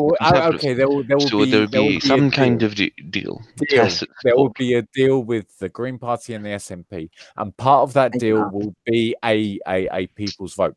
But the point being is that the Labour Party will hold a working. If the Labour Party was able to have a working majority, what they would probably do is do what they did in 1974. They would form a government, establish themselves, attempt to enact as many of their policies as possible, and as soon as they ran into trouble, they would call another election. No. What's going to happen? Well, maybe. Sadly, I'm just going to tell you the truth. You're not getting rid of the Tories until 2022. because that might be impossible. Okay. They are going to hang on. Sty, you got a Patreon. Hold on. The DUP are not going to get rid of them. You want to put your money where your mouth is? I got a PayPal. I don't have a Patreon. Why would I have a Patreon? Have you got a Patreon? No. Why would I? Dude, you want to put your money where your mouth is? I reckon there's going to be a general election called by Easter, and I've got a tanner on it. I've got a tanner on it with Cameron. They don't need it. I'll tell you what's going to happen. She's going to resign when it doesn't pass. So put your money where your mouth is. Mate. No, she's going to resign. Put your money where your mouth is. I'm telling you right now, she's going to resign when it doesn't pass. Someone else is going to take over, and you're stuck with them until 2022. Have a nice day. Okay, here's my 2 cents, because this is my stream and I make the rules. Yeah, so you go then, ahead, girl. Seriously, and you two, tape over your mouths for the next 5 minutes, okay? Okay, so here's my point of view. I would like the government to collapse. I mean, if there's going to be a general election at any time, it's going to be after March 29th of 2019. That's the only time, because Brexit is going to fail with May's deal. No mistake. He's basically postponed the inevitable by postponing the Brexit deal. I would like there to be a general election in 2019, but I think that we underestimate how limpet like the Tories are. They will cling to power like nobody's. Yeah. That's the when point. You say limpet, you mean limpet mine? As in they attach themselves onto something and then explode. Well, at least convenient. It's going to explode eventually. More like a leech, I suppose, a power leech. Well, yeah, but I mean, even then, like I said, I wouldn't put it past them exploding either. Like I no. I would say the straw that breaks the camel's back will be if that deal passes. Which I doubt. It won't pass. I know. If the deal is not there. Hey, we're talking. Stop talking over each other. Yeah, we're talking hypotheticals. I'm saying. Yeah. The only way the DUP is not going to support the Tories. Let's not forget the DUP are getting paid to support the Tories. It's not like they're in there for the fun of it. They're getting fucking paid. They want their billions for Northern Ireland, right? But Ruth Davidson, it says the way that the deal stands right now, she will not, and her party will not vote for it. Because Ruth Davidson's in Scotland. She's a Tory. The Scottish Conservatives have been discussing forming their own whip. Yeah, but we know that anyway. Even the Conservative Party. Yeah, but the deal's not going to pass, right? But what I'm saying is the only way to break the camel's back, so to speak, is the no, if the deal doesn't pass, it's entirely everybody's happy. Conservatives everybody would leave. Yeah, but it's not going to do anything to the arithmetic of getting rid of the government. They're not going to vote against the government. They still want to be in power because that will force a general election and they will lose. This is the point. You got to understand. These fuckers want to stay in power for as long as humanly possible. They're not going to vote against their own party in a vote. I know, but it wouldn't help. Well, they're going to lose. It wouldn't help if 10 Scottish Tories left the government. No, it wouldn't. But how many people have resigned? There's still, even Jacob Rees-Mogg, 1 week saying, fuck Theresa May, let's vote against her. They did. And next week they're going, oh yeah, we love Theresa May. She's the only fucking thing that can get us through. I mean, they can't this is the problem. I mean, we now know that the ERG couldn't organise their shit into a fucking pan. Like, yeah. I mean, that's what I'm saying. The only way you're getting out of this is if the DUP feel like they're getting screwed, which they are in this deal anyway. So if they get no deal, they're happy because it's the status quo. So they're kind of all right with that shit, right? Because they're not really bothered. But Parliament has a majority that technically wants to remain. And then that's your problem. Because the majority of Parliament's going to go, fuck this shit. We don't want a no deal. But they still haven't got the numbers to get rid of the bitch. That's the point. They can't, not even get rid of her. They can't even bring down the government because they changed the law. So you're stuck with them until 2022. They can change leader. Don't need to call an election. You can just stay there. We've basically got. No. Hang on. Sty, like you're missing something, right? So if the Conservatives can't put Theresa May's deal through Parliament, right? That means they no longer control a majority. That means that the government is no longer functional, and therefore there should be a vote of no confidence, right? Yeah, but she's going to win that as well. She'll win that. She will win that as well. No. It's not on her though. It's not on her. It's on if she cannot control a majority. This is the point. This is when they will fail. Yeah, and this will be the only. This will be only the second or third. The DUP will vote with Labour. They won't. That's the point. Not to get rid of the government. They won't. They won't. I'm telling you right now, they won't. Supply and demand with the Tories is but they've already said they will not vote for this deal. Yeah, but this deal is not the same thing as getting rid of the Tories. They are two different separate issues. You are missing the entire point I'm trying to put across. These fuckers want to keep the Tories in power. They're not two separate issues. Do you think Jeremy Corbyn's going to give the DUP billions? I don't think so. They've got a sweet deal. I feel like what will happen is that the deal will get voted down. The fact that the Tories can no longer command a majority is going to be an issue, and there'll be another. Oh God, I don't know. I think it's Parliament that is able to do a no confidence motion because it's not the party, it's the Parliament now. Parliament the leader of the opposition can do it. But it will win. So and again, I think that the government will get by on a tiny majority in 7 or something. Yeah. But it is you need to remember that it could still go either way when it comes to a motion of no confidence in the government in the House of Commons, just because of the actuals. There are some MPs, backbench MPs, that for whatever reason might not be able to make such votes. In 1979, the last time we had one of these, they did once have a Labour MP to support the government, was wheeled through or picked up off of a hospital bed and carried through the division lobby, and they lost by 1 vote. They'll find the numbers from somewhere. The numbers for the 1979 no confidence motion, it was 311 to 310. And the government collapsed, and we had 18 years of conservative government after that because one MP was not. Here is the thing. I think Tom, I think you're right in this one thing, right?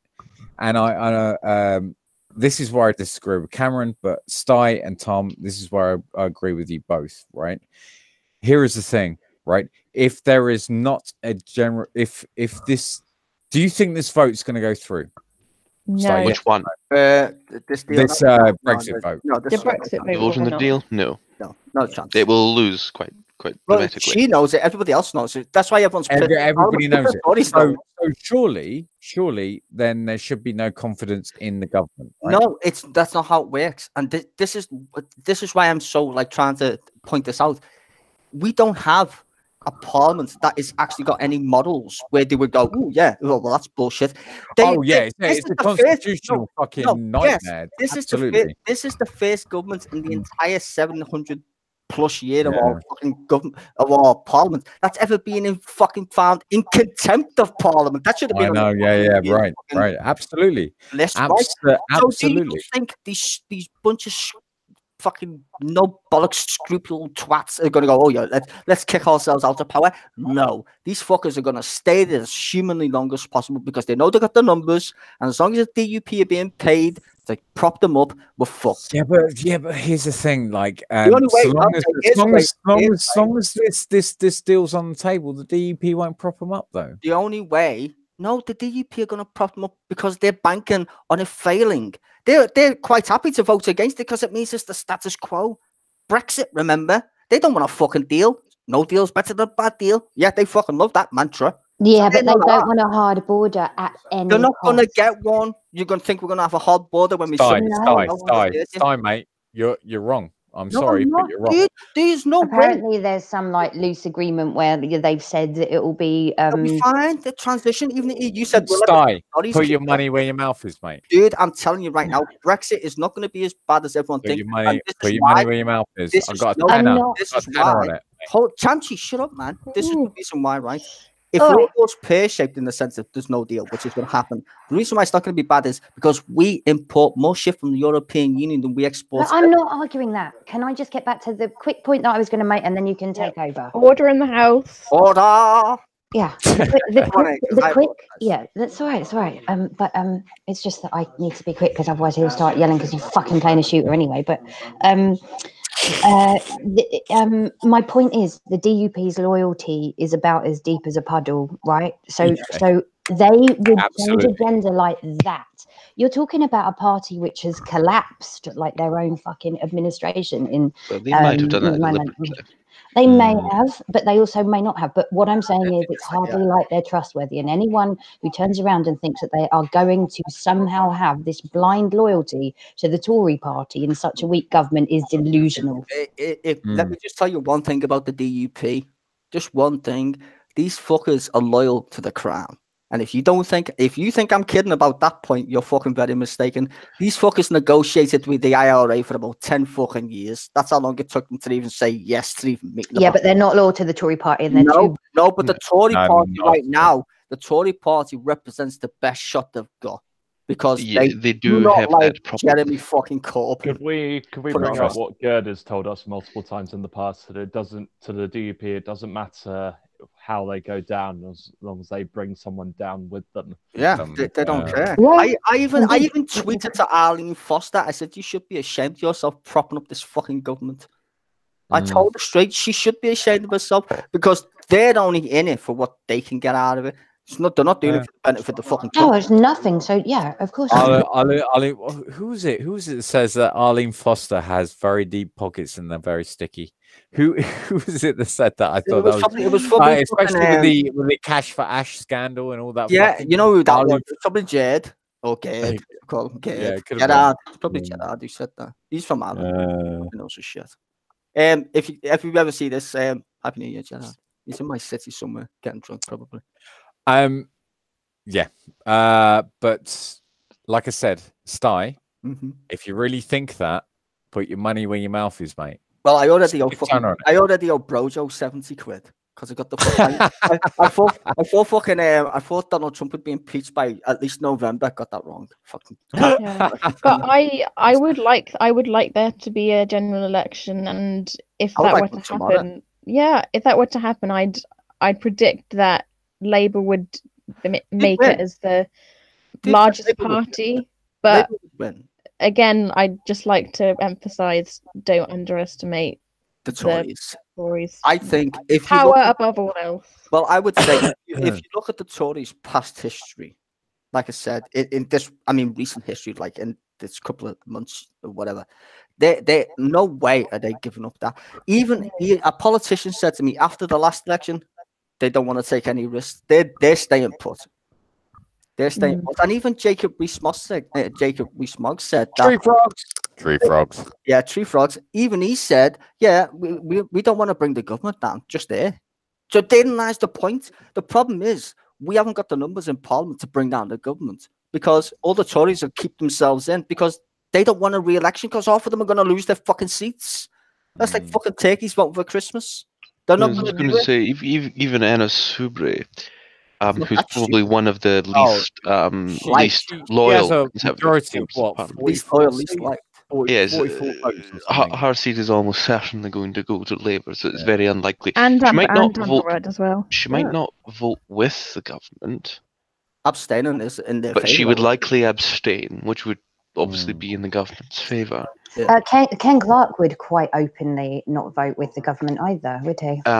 Yes, but he would also lose his seat. Then again, he's been in Parliament for 50 years. He's resigning this term. No, he's not. Because he's resigning, isn't he? So. Yeah. He's the father of the house. He's going this year. Well, whenever the next election is. But I would say Ken Clarke espoused that principle. It's voting for Theresa May's deal. That's true, actually. Yeah, no, that's true. But I'm going to say this. I think it's because he's so anti-no deal. I think. The only way you're going to get rid of Theresa May, and this is not a joke, if that deal shoot her. No, that's a bit harsh. Yeah. We don't need to spend a Percival every Prime Minister we don't like. I would. It's also a waste of ammunition. Anyway, the only way you're going to get rid of it is if enough Tories, rebels that is, literally fall on their sword, and I can't see that happening. If the ERG somehow managed to vote with Labour to bring down the government, oh god, that's not going to happen. That would be epic. But that's not going to happen. Have you seen what this gammon in the side chat has been saying? Who? What? Jimbo Jones likes it. I'm saying, fuck knows what I said. No, not Jimbo Jones. I'm not calling him a gammon. He's talking Oh, about regulars. who's the gammon? This Steve Thompson dude with like a head like a thumb. Have you seen what he's been saying? Yeah, it's a prime I've gammon. not been paying much attention to Oh, he said he would like to make Arlene's knickers sticky if I didn't have arthritis. Oh. I've just joined UKIP. The mainstream parties are useless. See, there you go. Now let's okay. We might laugh, right? But this guy might actually go out and vote UKIP. Now, what's that going to do? Genuinely, I think this guy is an actual troll account. It doesn't matter, right? But let's just say there's one person in every 20 voters in the Tory party who go, fuck it, I'm voting UKIP, right? Let's just say there's 2. Now, the last election, the Tory party lost the election overall by 28,000 votes. That's not many. Now, if enough of them accumulate in certain areas of the country, i.e., swing seats or fucking whatever you call them, them seats where like the swing seats. Yeah, but that thumb guy called you an angry scouser. Yeah, but I am an angry scouser. But anyway, point being, Wait a second. Pile of uni fucking channel. If UKIP was to receive a modicum of support that would in any general election, it would split the Tory vote slightly. It would split the Tory vote way more than it split the Labour vote, because there's probably very few people voting for Labour nowadays that would actually choose UKIP. They would probably just wouldn't vote. Well, the funny thing is, right? Well, this is the funny thing, Callum. A lot of UKIP voters are to the left in regards to they vote Labour because they're traditional heartland manufacturing zones, right? But what Labour's done, what Labour's done, which is uncanny, it's increased its actual membership base and voter base because they've gone more to the left. Right, social policies like fucking national railways. So more people are going to vote for that than would outweigh the split in the Tory party, which would go down. I think so. Yeah, I was going to say if more people suddenly voted UKIP, it will probably work in Labour's favour than the Tories. Well, it would now in the current circumstances of austerity because more people. It would now because the social policy is so much better. Yes, exactly. So that's what I'm saying. So Labour would still outswing them. It might be by much, but they still get there. So also, do you guys what do you guys think? Because I've said this for a while, right? Whilst you do have Brexit fanatics and one topic voters, right? Even me as like a Remain voter, right? I don't just look at that by any means. Like I would look at policy to certainly in a swing seat massively, and that is where I think that people get it wrong. I think lots of people are naturally jumping to the conclusion that like Brexit is the only issue on voters' minds, whereas the reality is it's not. People are suffering from austerity. People, do care about the health service. People do care about sort of, Unless you're at PPE. Why isn't Jeremy Corbyn talking about Brexit? But what I'm saying is, sorry, Ro. I was saying in one of the previous streams, in last year's election, my main priorities weren't Brexit, it was domestic issues, and Labour led on domestic policy pretty much. So that was what won them such a vote undoubtedly last year. Yeah, Labour. I think that it was clearly that most people have already forgotten how energising that manifesto was last year. No, absolutely. I mean, I can't wait for the next one though. I can't wait for the next one because I think it's going to be the same. Because people are like, Jeremy Corbyn's going away. I was like, no, that's just chilled out because we know there's no election. But wait, when that next one comes, all them kids that couldn't vote. Remember? I remember reading loads of fucking posts where they're like, oh, I wish I could have voted. All my friends would want to vote Labour and I couldn't vote because I was only 16. They're going to be 18 coming the next election. In fact, 20 probably. So they're going to be absolutely. It's all about domestic policy agenda and the other thing, how the Labour Party and the left. I really don't like talking about Jeremy Corbyn. Specifically, I like talking about how the left specifically is actually going to mitigate the ideas of automation and the ideas of Brexit and all these crises that are actually facing British society today, with the I think it was in Birmingham, the Build It in Britain speech. Yeah. I would love to see some meat on those bones, right? Because what he did, he said a lot of shit then but I want to see some figures. I want to see, yes, Sty. You're exactly right. I want to see the next manifesto because Okay, it was well, going to be really exciting. well, probably Angels is the only one who kind of knows this because I speak to Angels more about this thing, but she knows my view. But in terms of, because I'm probably the only Leave voted in here, I'm guessing. No. No, Cameron's a Leaver as well. No, I'm a reliever. So Reliever. No, Cam no. Here's the thing, right? No, this is quite interesting. This is Sty. This is quite interesting. If there was a new vote tomorrow, I would vote Leave, but I voted Remain and Reform first time. Yeah, well, you know what? That would be my first point of call. In a sense, like I love the idea of living in utopia, but sadly, I'm well read and the No such thing. Look, listen. Also, I can't believe that you left out Cameron. Cameron, one of your Leave buddies. Okay, so like you two will leave. Callum, you were nothing the first time round, right? Like you didn't vote or whatever. Oh yeah. Oh god. But I don't know if you're too busy drinking red wine under the legal age. Oh yeah. The legal age in Scotland is 7. Drinking port and taking That's what it was. Oh, I'm not joking babies either. whiskey to shut them up when they're crying. You think he's kidding, right? Where do you think I got it from? Yeah, but they're always crying about being fucking subservient to the fucking English. That's right. It's in the DNA. Anyway, sorry. That's not true. Anyway, anyway, back to the funny part. I'm just saying this, that to be controversial, as someone who did vote to Leave, I do not like Labour's entire point of this whole fucking access to the market. Just fuck off. You didn't say that. It wasn't in your manifesto. But if you said to me, would you rather have a socialistic policy-driven country led by Jeremy Corbyn, John McDonald, in regards to like the home policies?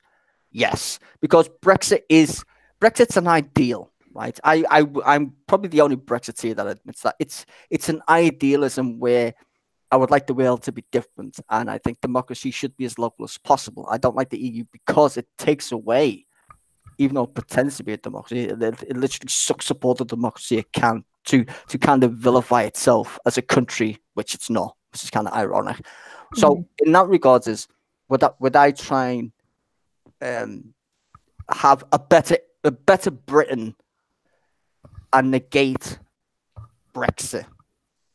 I would go with Labour. The only problem there is, and this is my only fear, is Labour will only be in power for X amounts of years, and then we'll be stuck with Europe, and it's going to happen again. We're going to have another referendum on Europe eventually anyway. So if we remain, it ain't going to go away, just like it's not going to go away when this shit happens. Because but everyone always has rats under floorboards. You just got to put a bit of poison down every now and again. I'm just going to warn all the people who voted Leave is that there's more people who want to rejoin it, because they've been brought up in a society where they've been literally fed even worse than us who were born in the 80s. They've been fed neoliberalism, spoon-fed that shit. Why do you think they all love the European Union? Because they don't read history. They don't go to fucking school. All it's like doing is going to France and going on Snapchat and showing tits. So that's a gross generalization, but I understand. Not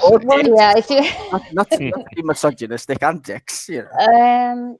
Once you've lifted the lid off like something, there's not a lot of chance you can put it back and go back to the way it was. You know, once you open Pandora's box, mate, you can't take eggs away from a baked. Well, people. Thankfully, we're not eggs on any other of these mad analogies. Most of the people who voted. I love my analogies. Most of the people who voted will be dead in the next 10 years. Speaking of that, I was going to make a point about demographics.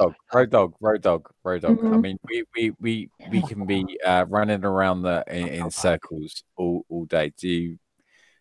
You said you were gonna like end this stream about half an hour ago. And you said keep it going because it saves me fucking time making one. So yeah, I've been on road. Do you have any final thoughts? I'm conscious. Well, I think Callum was also trying to cut in before. Yes, sorry, no. I was just going to make the point about demographics was that the demographic which would traditionally vote for the Conservative Party is decreasing, not only because people are dying, but because the age at which one predominantly votes Conservative is increasing. And because the population is still increasing, there are more young people eligible to vote every year. Therefore, that split in the voting demographics will continue into the future. At the same time, the Conservatives are just completely failing to appeal to younger people on a massive the reason is that the reason they're failing to appeal to younger people is because younger people are not interested in Conservative policies. Yeah, that's they it. never have been. So it's just a case of just waiting and letting the older folk die off. That sounds harsh, but it's probably true. I wouldn't necessarily have put it that way. Excuse but me, enough. Yes, Cam, go. Just don't presume that young people are always left wing. Because look at the vote rate in France. Actually, most people spot Le Pen. No, but it's not different political environment. I know, but it's very possible it could happen in the future. Well, yeah, it's entirely possible. No, we will vote to join. I mean, this country is way less likely to go sort of left and right, massive swing than France. It's always had that trend way more than the UK. So I don't even know why. The French don't go left and right. The French have always had revolutionary. I was going to say the French have two choices. They have extreme voters as well. Oh no, but they're all fucking have a revolt, and they normally tend to like revolt. Rioting is in their constitution, practically. Yeah, that's why they chopped off people's heads and shit. It's like if you don't like the government, get on the street. The Gilets jaunes, they did actually. Did they not wheel a guillotine out at one point? They weren't going to use it, but they had. No, they had guillotines. They're talking about the French. They only start. Macron gets the guillotine without a doubt. They only stopped chopping people's heads off in the 60s. And even then, you know, the last execution by guillotine in France was 1978. Yeah. Well, it's 78. There you go. Fucking hell. And I should say that there has been, I think there probably was, I don't know if there was, but I assume there was probably mass protest about the ending of guillotining. No, didn't public hanging end in Britain in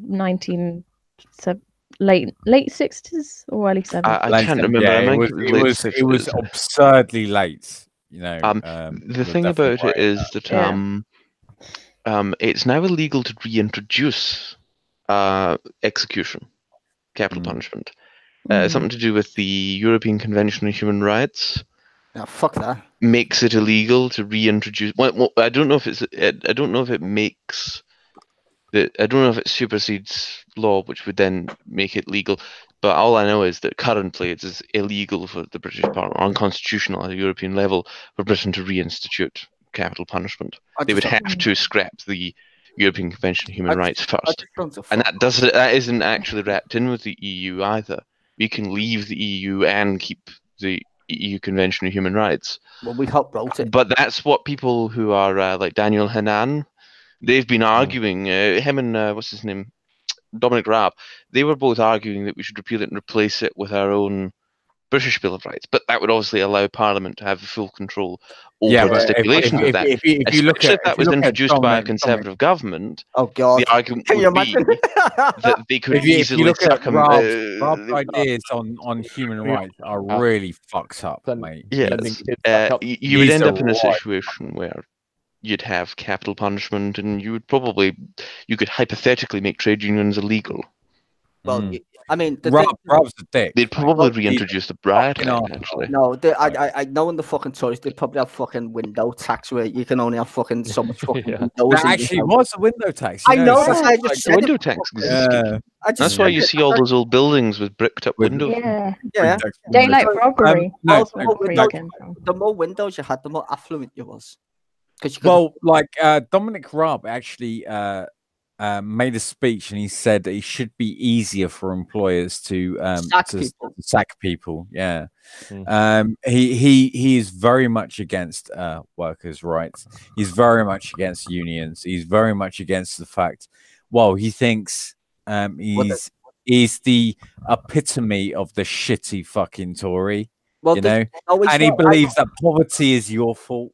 No, I think this is the point of where we started with the whole is capitalism a good idea? You know, it's Please, can we not go there? No, Like, but this is the point where you get these, like, we slate them, right? But these people believe in an ideology. It's like if I was arguing with a Christian or someone who's religious. I'm not religious, but let's say I was in an argument and they were saying, "Oh, Jesus did only in your head, mate. yeah, mate. no, mate. but I would be saying like your version of how humans interact isn't the same as mine, right? And they're saying, here's the evidence, free markets, and I'd be like, yep, but here's the evidence of how free markets have murdered loads of people indirectly and directly, just for the very fact that the creation of profits over the well-being of humans. The last time I checked, that's called greed. So these people don't mind people dying on the streets because to them, it's just a part of capitalism. They don't care. They literally don't care, and people are, cotton onto that fact that we're being screwed by the rich, just like we did in medieval times. It's just in then times you read about it in history books and go, "Oh, wow, yeah, it's feudalism under a different name." Yeah, I have 2 points now. One was, has anyone read Max Weber's The Protestant Ethic and the Spirit of Capitalism? No. Nope. It was basically explaining that capitalism emerged as an economic system, then Calvinism came along, or emerged at a similar time. I know what they that came is. together, and Yeah. the spirit of capitalism was manifest in Calvinist ideology, and it was adopted by many Christians in the 19th century and was their moral justification for like their slavery. economic policies. Well, arguably it took hold after the abolition of slavery, but I'm sure if the abolition of slavery hadn't taken place, they'd have certainly tried to maintain it. Well, the only reason why Weber, I should say, was not in favor of capitalism per se. I don't know if he was Catholic. Who? But Max Weber, the sociologist. Okay. Anyway, he observed it and made reports on it, and constructed his Weberian philosophy around it. And the second point I was going to make about feudalism was that there is an argument that neoliberalism is contributing to a re-feudalization of the economy and a breakdown of social mobility. I would agree with that. Indeed, I would say it's a return. It's a return to it is. Because sorry, go on, Sty. I was just going to say, no, I'm going to be really quick. I was just going to say, I think centrism is the reason why we have the rise of the far right. I think neoliberalism is given birth to it by its very, actions. Well, there is the whole argument that liberalism slides right. Well, I'm just saying, over time, the development of liberal policies leads to a conservative or fascist reaction to those liberal policies, or the left-wing version of it. It doesn't matter what spectrum it is. It slices both equally damagingly, and then you get reactionary forces on both sides. Do you know what I mean? It's because it caters because it caters to the few, and the many are on a demographic of both sides of the spectrum. It literally creates a faction it's actually, you could imagine it like two parallel waves. They come together when they both reach their peaks, and then when they both reach the troughs, they go away again and they come back. And you could argue you could go from center to extreme, like that. Like the closer you get to the center, you inevitably, like a ticking of a clock. Yes, exactly. You will inevitably cause division by what? Isn't that the pendulum theory? Yeah, that's what I was saying. Sort of the pendulum theory, but more of the idea of having two pendula next to each other. They would swing together, then they will swing apart, then they will swing together. You will have a centrist philosophy, a centralment, and then it will swing apart, and you'll have extremes of left and right, or fascist and liberal, or whatever.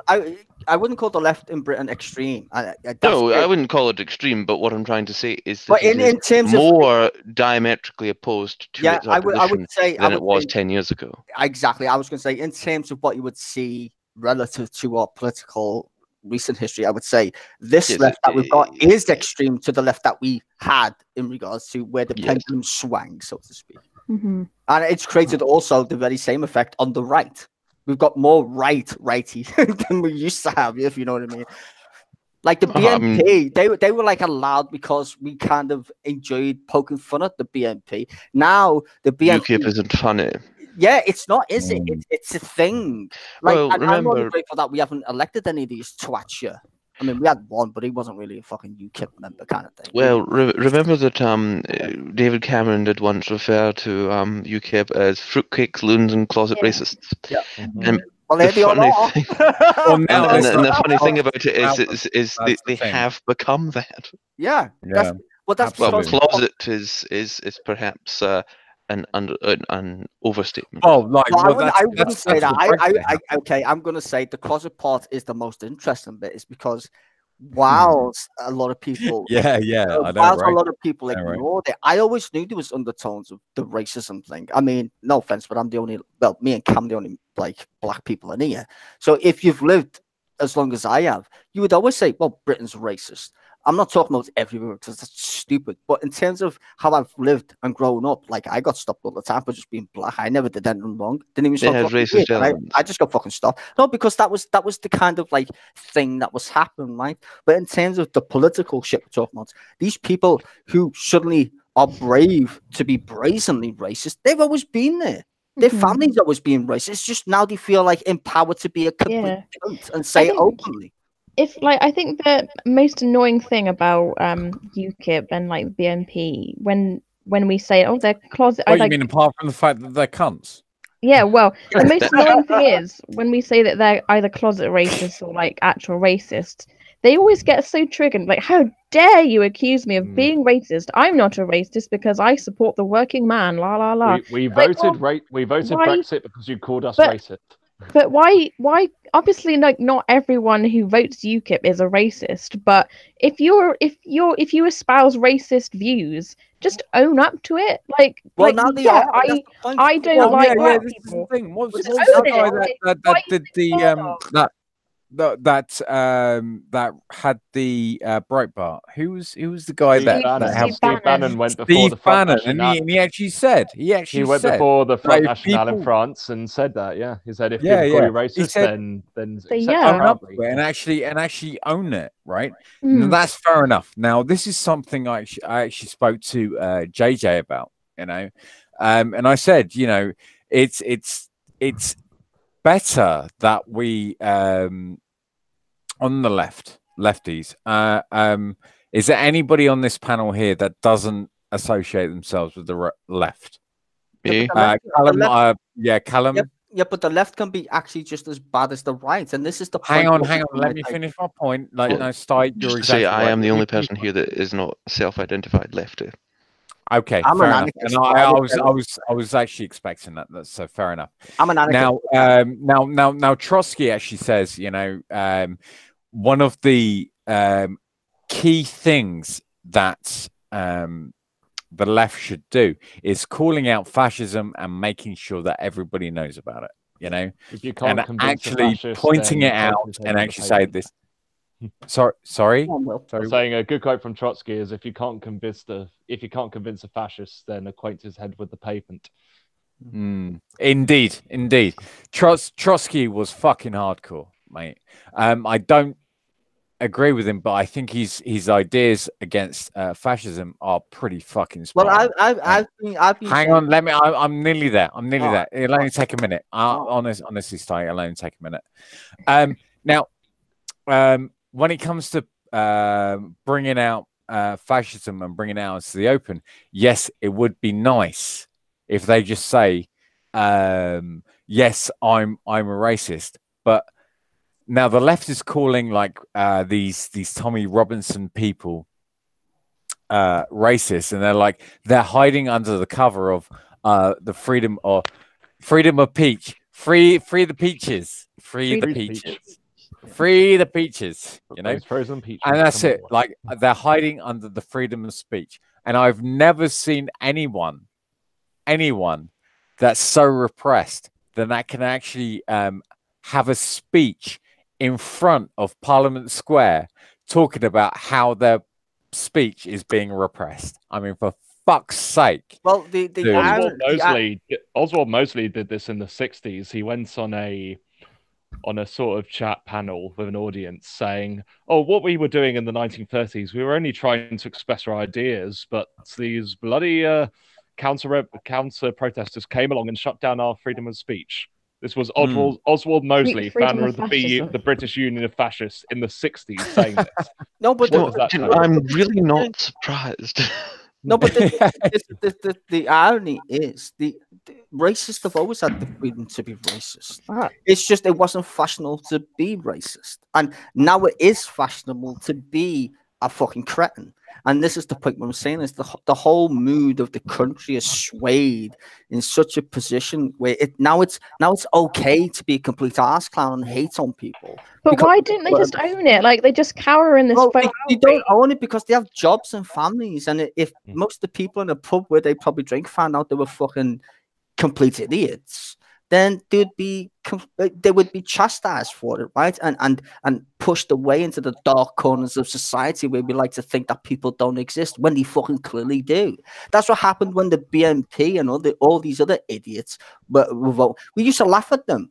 Right when that Nick fella was on Question Time, I loved it. Oh yeah. I loved it. I loved the fact that it was on there because he got the piss taken out of him. Everyone fucking hated him. If that was Nigel Farage, different story altogether. Even though he's still dog whistling the same way that guy did. Well, they're just clever about how they. It's about personality and how you preach to your choir, and the dog whistle, whether it's loud or whether it's low, it's still a dog whistle. Is it like Nigel Farage is very much a white van man? Is that right? No, he's not a white van man. Nigel Farage is one of the most sophisticated people I've ever. Oh, absolutely. City of London. Yeah. He's. I go to the pub. I have a politics. He's canny. Absolutely canny. He knows his shit. He does. He does. He does appeal to the white van man. That was my point. And the taxi driver gave a full address at the Oxford Union with a Q&A with people, with students stuttering at him saying, "Oh, but you support Salvini," and his response was, "Well, I'm a right-wing populist and I convinced Salvini to talk to nicer people." And that was his defense. Yeah. Nobody brought up Bolsonaro. Nobody asked him what do you have to say for yourself that you contributed to this new quasi-fascist state of Brazil.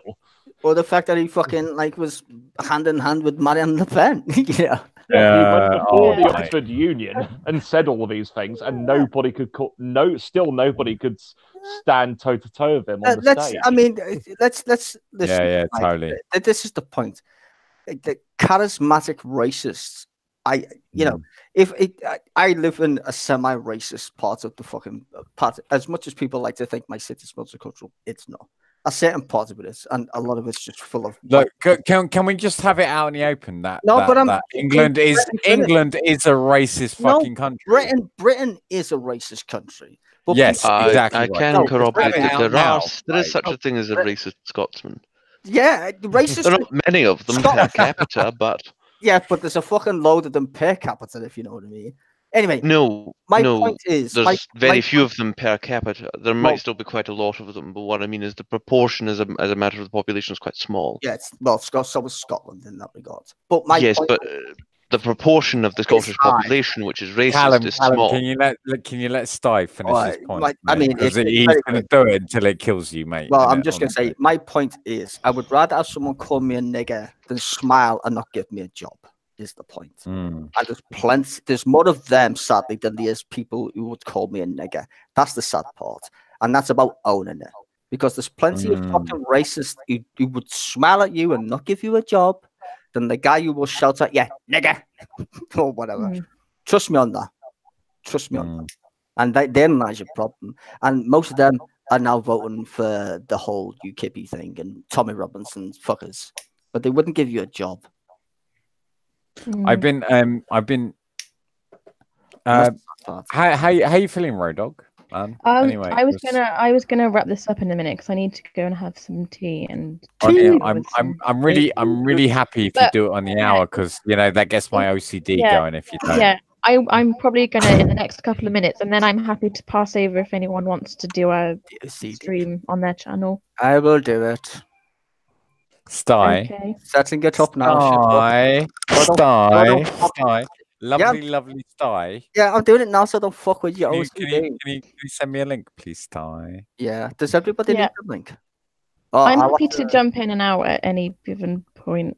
But you during can the you can evening. all have the link. I'll just post it. It'll just be a fucking free for all at that point. I don't care. As long as Can we press F in the side chat for love for Road Dog I will. for I've hosting done us. it has been an awesome for hosting us and actually put up with our shit, man. Like she's put Yeah, up with a lot of shit for the last hours, man. mainly yours, Tanji. Mainly yours. I feel like this has been a off. really explorative end to the year. Before we shoot off, I have to shoot off after anyway, but I want to say one last thing, and that's is this time of year we do, at least I tend to think of friends I have in far places, family members, old flames, and during the, it's down to the theme of a song that people typically sing in Britain at this time of year. Always look on the bright side of life. What? Just all go. I'm not going to sing a song. No one. I'm not singing it. Nope. Nope. You're on your own. Will, mate. What is Happy New Year in Spanish, please? Hola New Year. Sorry, one more time, because Feliz Sty Año was Nuevo. One Say more again. time, sorry. Feliz Año Nuevo. What he said. Feliz Año Feliz Nuevo. Año Nuevo. Año Nuevo. Año Nuevo. Fucking Año Nuevo. Guys on the panel, would you like me to say Happy New Year in Korean? No, because no one knows Korean. If I'm you never have going to. to use it. I don't have to. Fine. Oh, Fuck you. God, just do it anyway. You know you want it. Say hey bang mani bada de sayo. Yeah, no one's going to say that. Gang, gang, gang, gang, gang, gang, gang, gang. Racist. That's really racist. Yeah, that's really racist. How do you think I feel when people can't speak English? Okay. Like in say hey bang mani bada Say hey sayo. bang, say money. Hey bang, money. Mani bada sayo. So Mani it's bada sayo. so it's like I hope you have many wishes. It's just a lot easier in Christmas. I hope you have a lot of love in Christmas. Yes. Anyway, yes, I'm going to pass the baton over to Stizer, who I think is hosting the next stream. It's called The End of the World As We Know It stream. Just as a last, end to this stream, I'd like to thank everyone who has featured in my streams and videos this past year. I'd like to also thank Swiss, who is not in the stream today. Everyone who has, contributed to all the different stories and been featured on the channel, yada yada. It's been really great having you on here. We've really explored some deep stuff, and I hope that it continues into 2019 and onwards. And no matter what your political affiliation, whether you're on the right or the left or in the middle, wherever you tend to sit, it doesn't matter, because we're all contributing really interesting stuff. And I hope unless you're fascist, in which case fuck off. But yeah, I hope you all stay with me into 2019 and onwards. So thank you very much, guys. Thank you, Rowan. Love you, Rowan. That's all right. Absolutely love you, Rowan. So don't forget, if you're not already subbed to my channel, please sub. And also, if you want to follow me on Twitter, my Twitter is @romids. So that's my plug. Mids. Yep. Does anyone else want to plug themselves whilst we're here? Yeah, 2019. Lots of mad politics on my stream, because I stream politics. Shut up, Sam. I plug myself. Shut up. I'm plugging. I'm plugging. If you do like political streams, I will be streaming in 2019 again. All the politics shows, Question Time, Politics Live, if it exists in 2019. Just all your politics shows, and hopefully we get a Reg Nation one, maybe, who knows. So yeah, if you want to do that, it's Sty with a space and a Zor, or just type in fucking Sty Zor, not the one where I got a cigarette in my mouth. That is my other account. The streaming politics one is the Blueface account, just so you don't get confused. And I've got 1,000 subs, so thank you for all my 1,000+ subs on that channel. Actually, I never made a thank you video. Fuck 'em. You know. But thank you for everybody. But if you want to come over to the stream, it's on the blue face one, and I'm sure I will throw the link on Twitter if you got me on it, which is dd_Twitch. And the actual name is @TwitchDD because I stream on Twitch computer games because I'm a nerd and shit. But I would like to say thank you, Rowan, for having us here. You're welcome. Much appreciated. I hope you have a lovely 2019, and I hope all the viewers do, and I hope all the panel does as well, because we might as well be merry and joyful and positive, because negativity takes more energy out of your life than positivity. Exactly. Yeah. I mean, this is the thing, and this is what makes you, I suppose, kind of in particular or kind of unique in your channel, Road Dog, is that you're very, very nice with everything, and there are only a couple of things that really trigger you, and I really understand it. Is plastic and Trump, and it's kind of nice. Plastic and hey, women's issues triggers it as well. She's into women's issues. Yeah. No, hang on. Like, I'm trying to form a compliment here. Like, Oh, you're lovely. Here's the thing. This is what I'm trying to build up to. Is Road Dog? Thank you for hosting us tonight, because we've been a bit of a handful this evening, and I do realize. But I've just sort of like sat back and let you guys have it out, because it's a debate, and debates can get rowdy. So let it be. I think we can go too far, but yeah. Anyway. This is besides the point. The point being is that Road Dog, you're lovely. All right, you said that like 3 and you are a credit to the left, and moving forward, I think 2019 you are someone that is Oh, it's a Champsy, privilege to be a part of the tribe. Sounds like a best Smelly hangout. But thanks, Chavji. I do appreciate just keep up the good work in 2019. Yeah, keep up the good let's work. keep it short and sweet. But yeah, here's to 2019, and Cheers. Hope that it's Happy better. New Year, everybody. Happy New Year, everyone. Yeah, but it will be. Hopefully. Good fortune to everyone. Good fortunes. Happy New Year. Yeah. I'm going to do my stream now, so I have to leave because I can't be in two at the same time, which is annoying. So Right. I'm going to go and fucking set We're all going to go now, and this is going to be my last stream of this year. So have a good one, folks. Bye. Get drunk if you're going to get drunk. Don't do anything I wouldn't. So I'm halfway there, mate. So let's go. Cheerio, folks. Bye. Check my Twitter. Bye.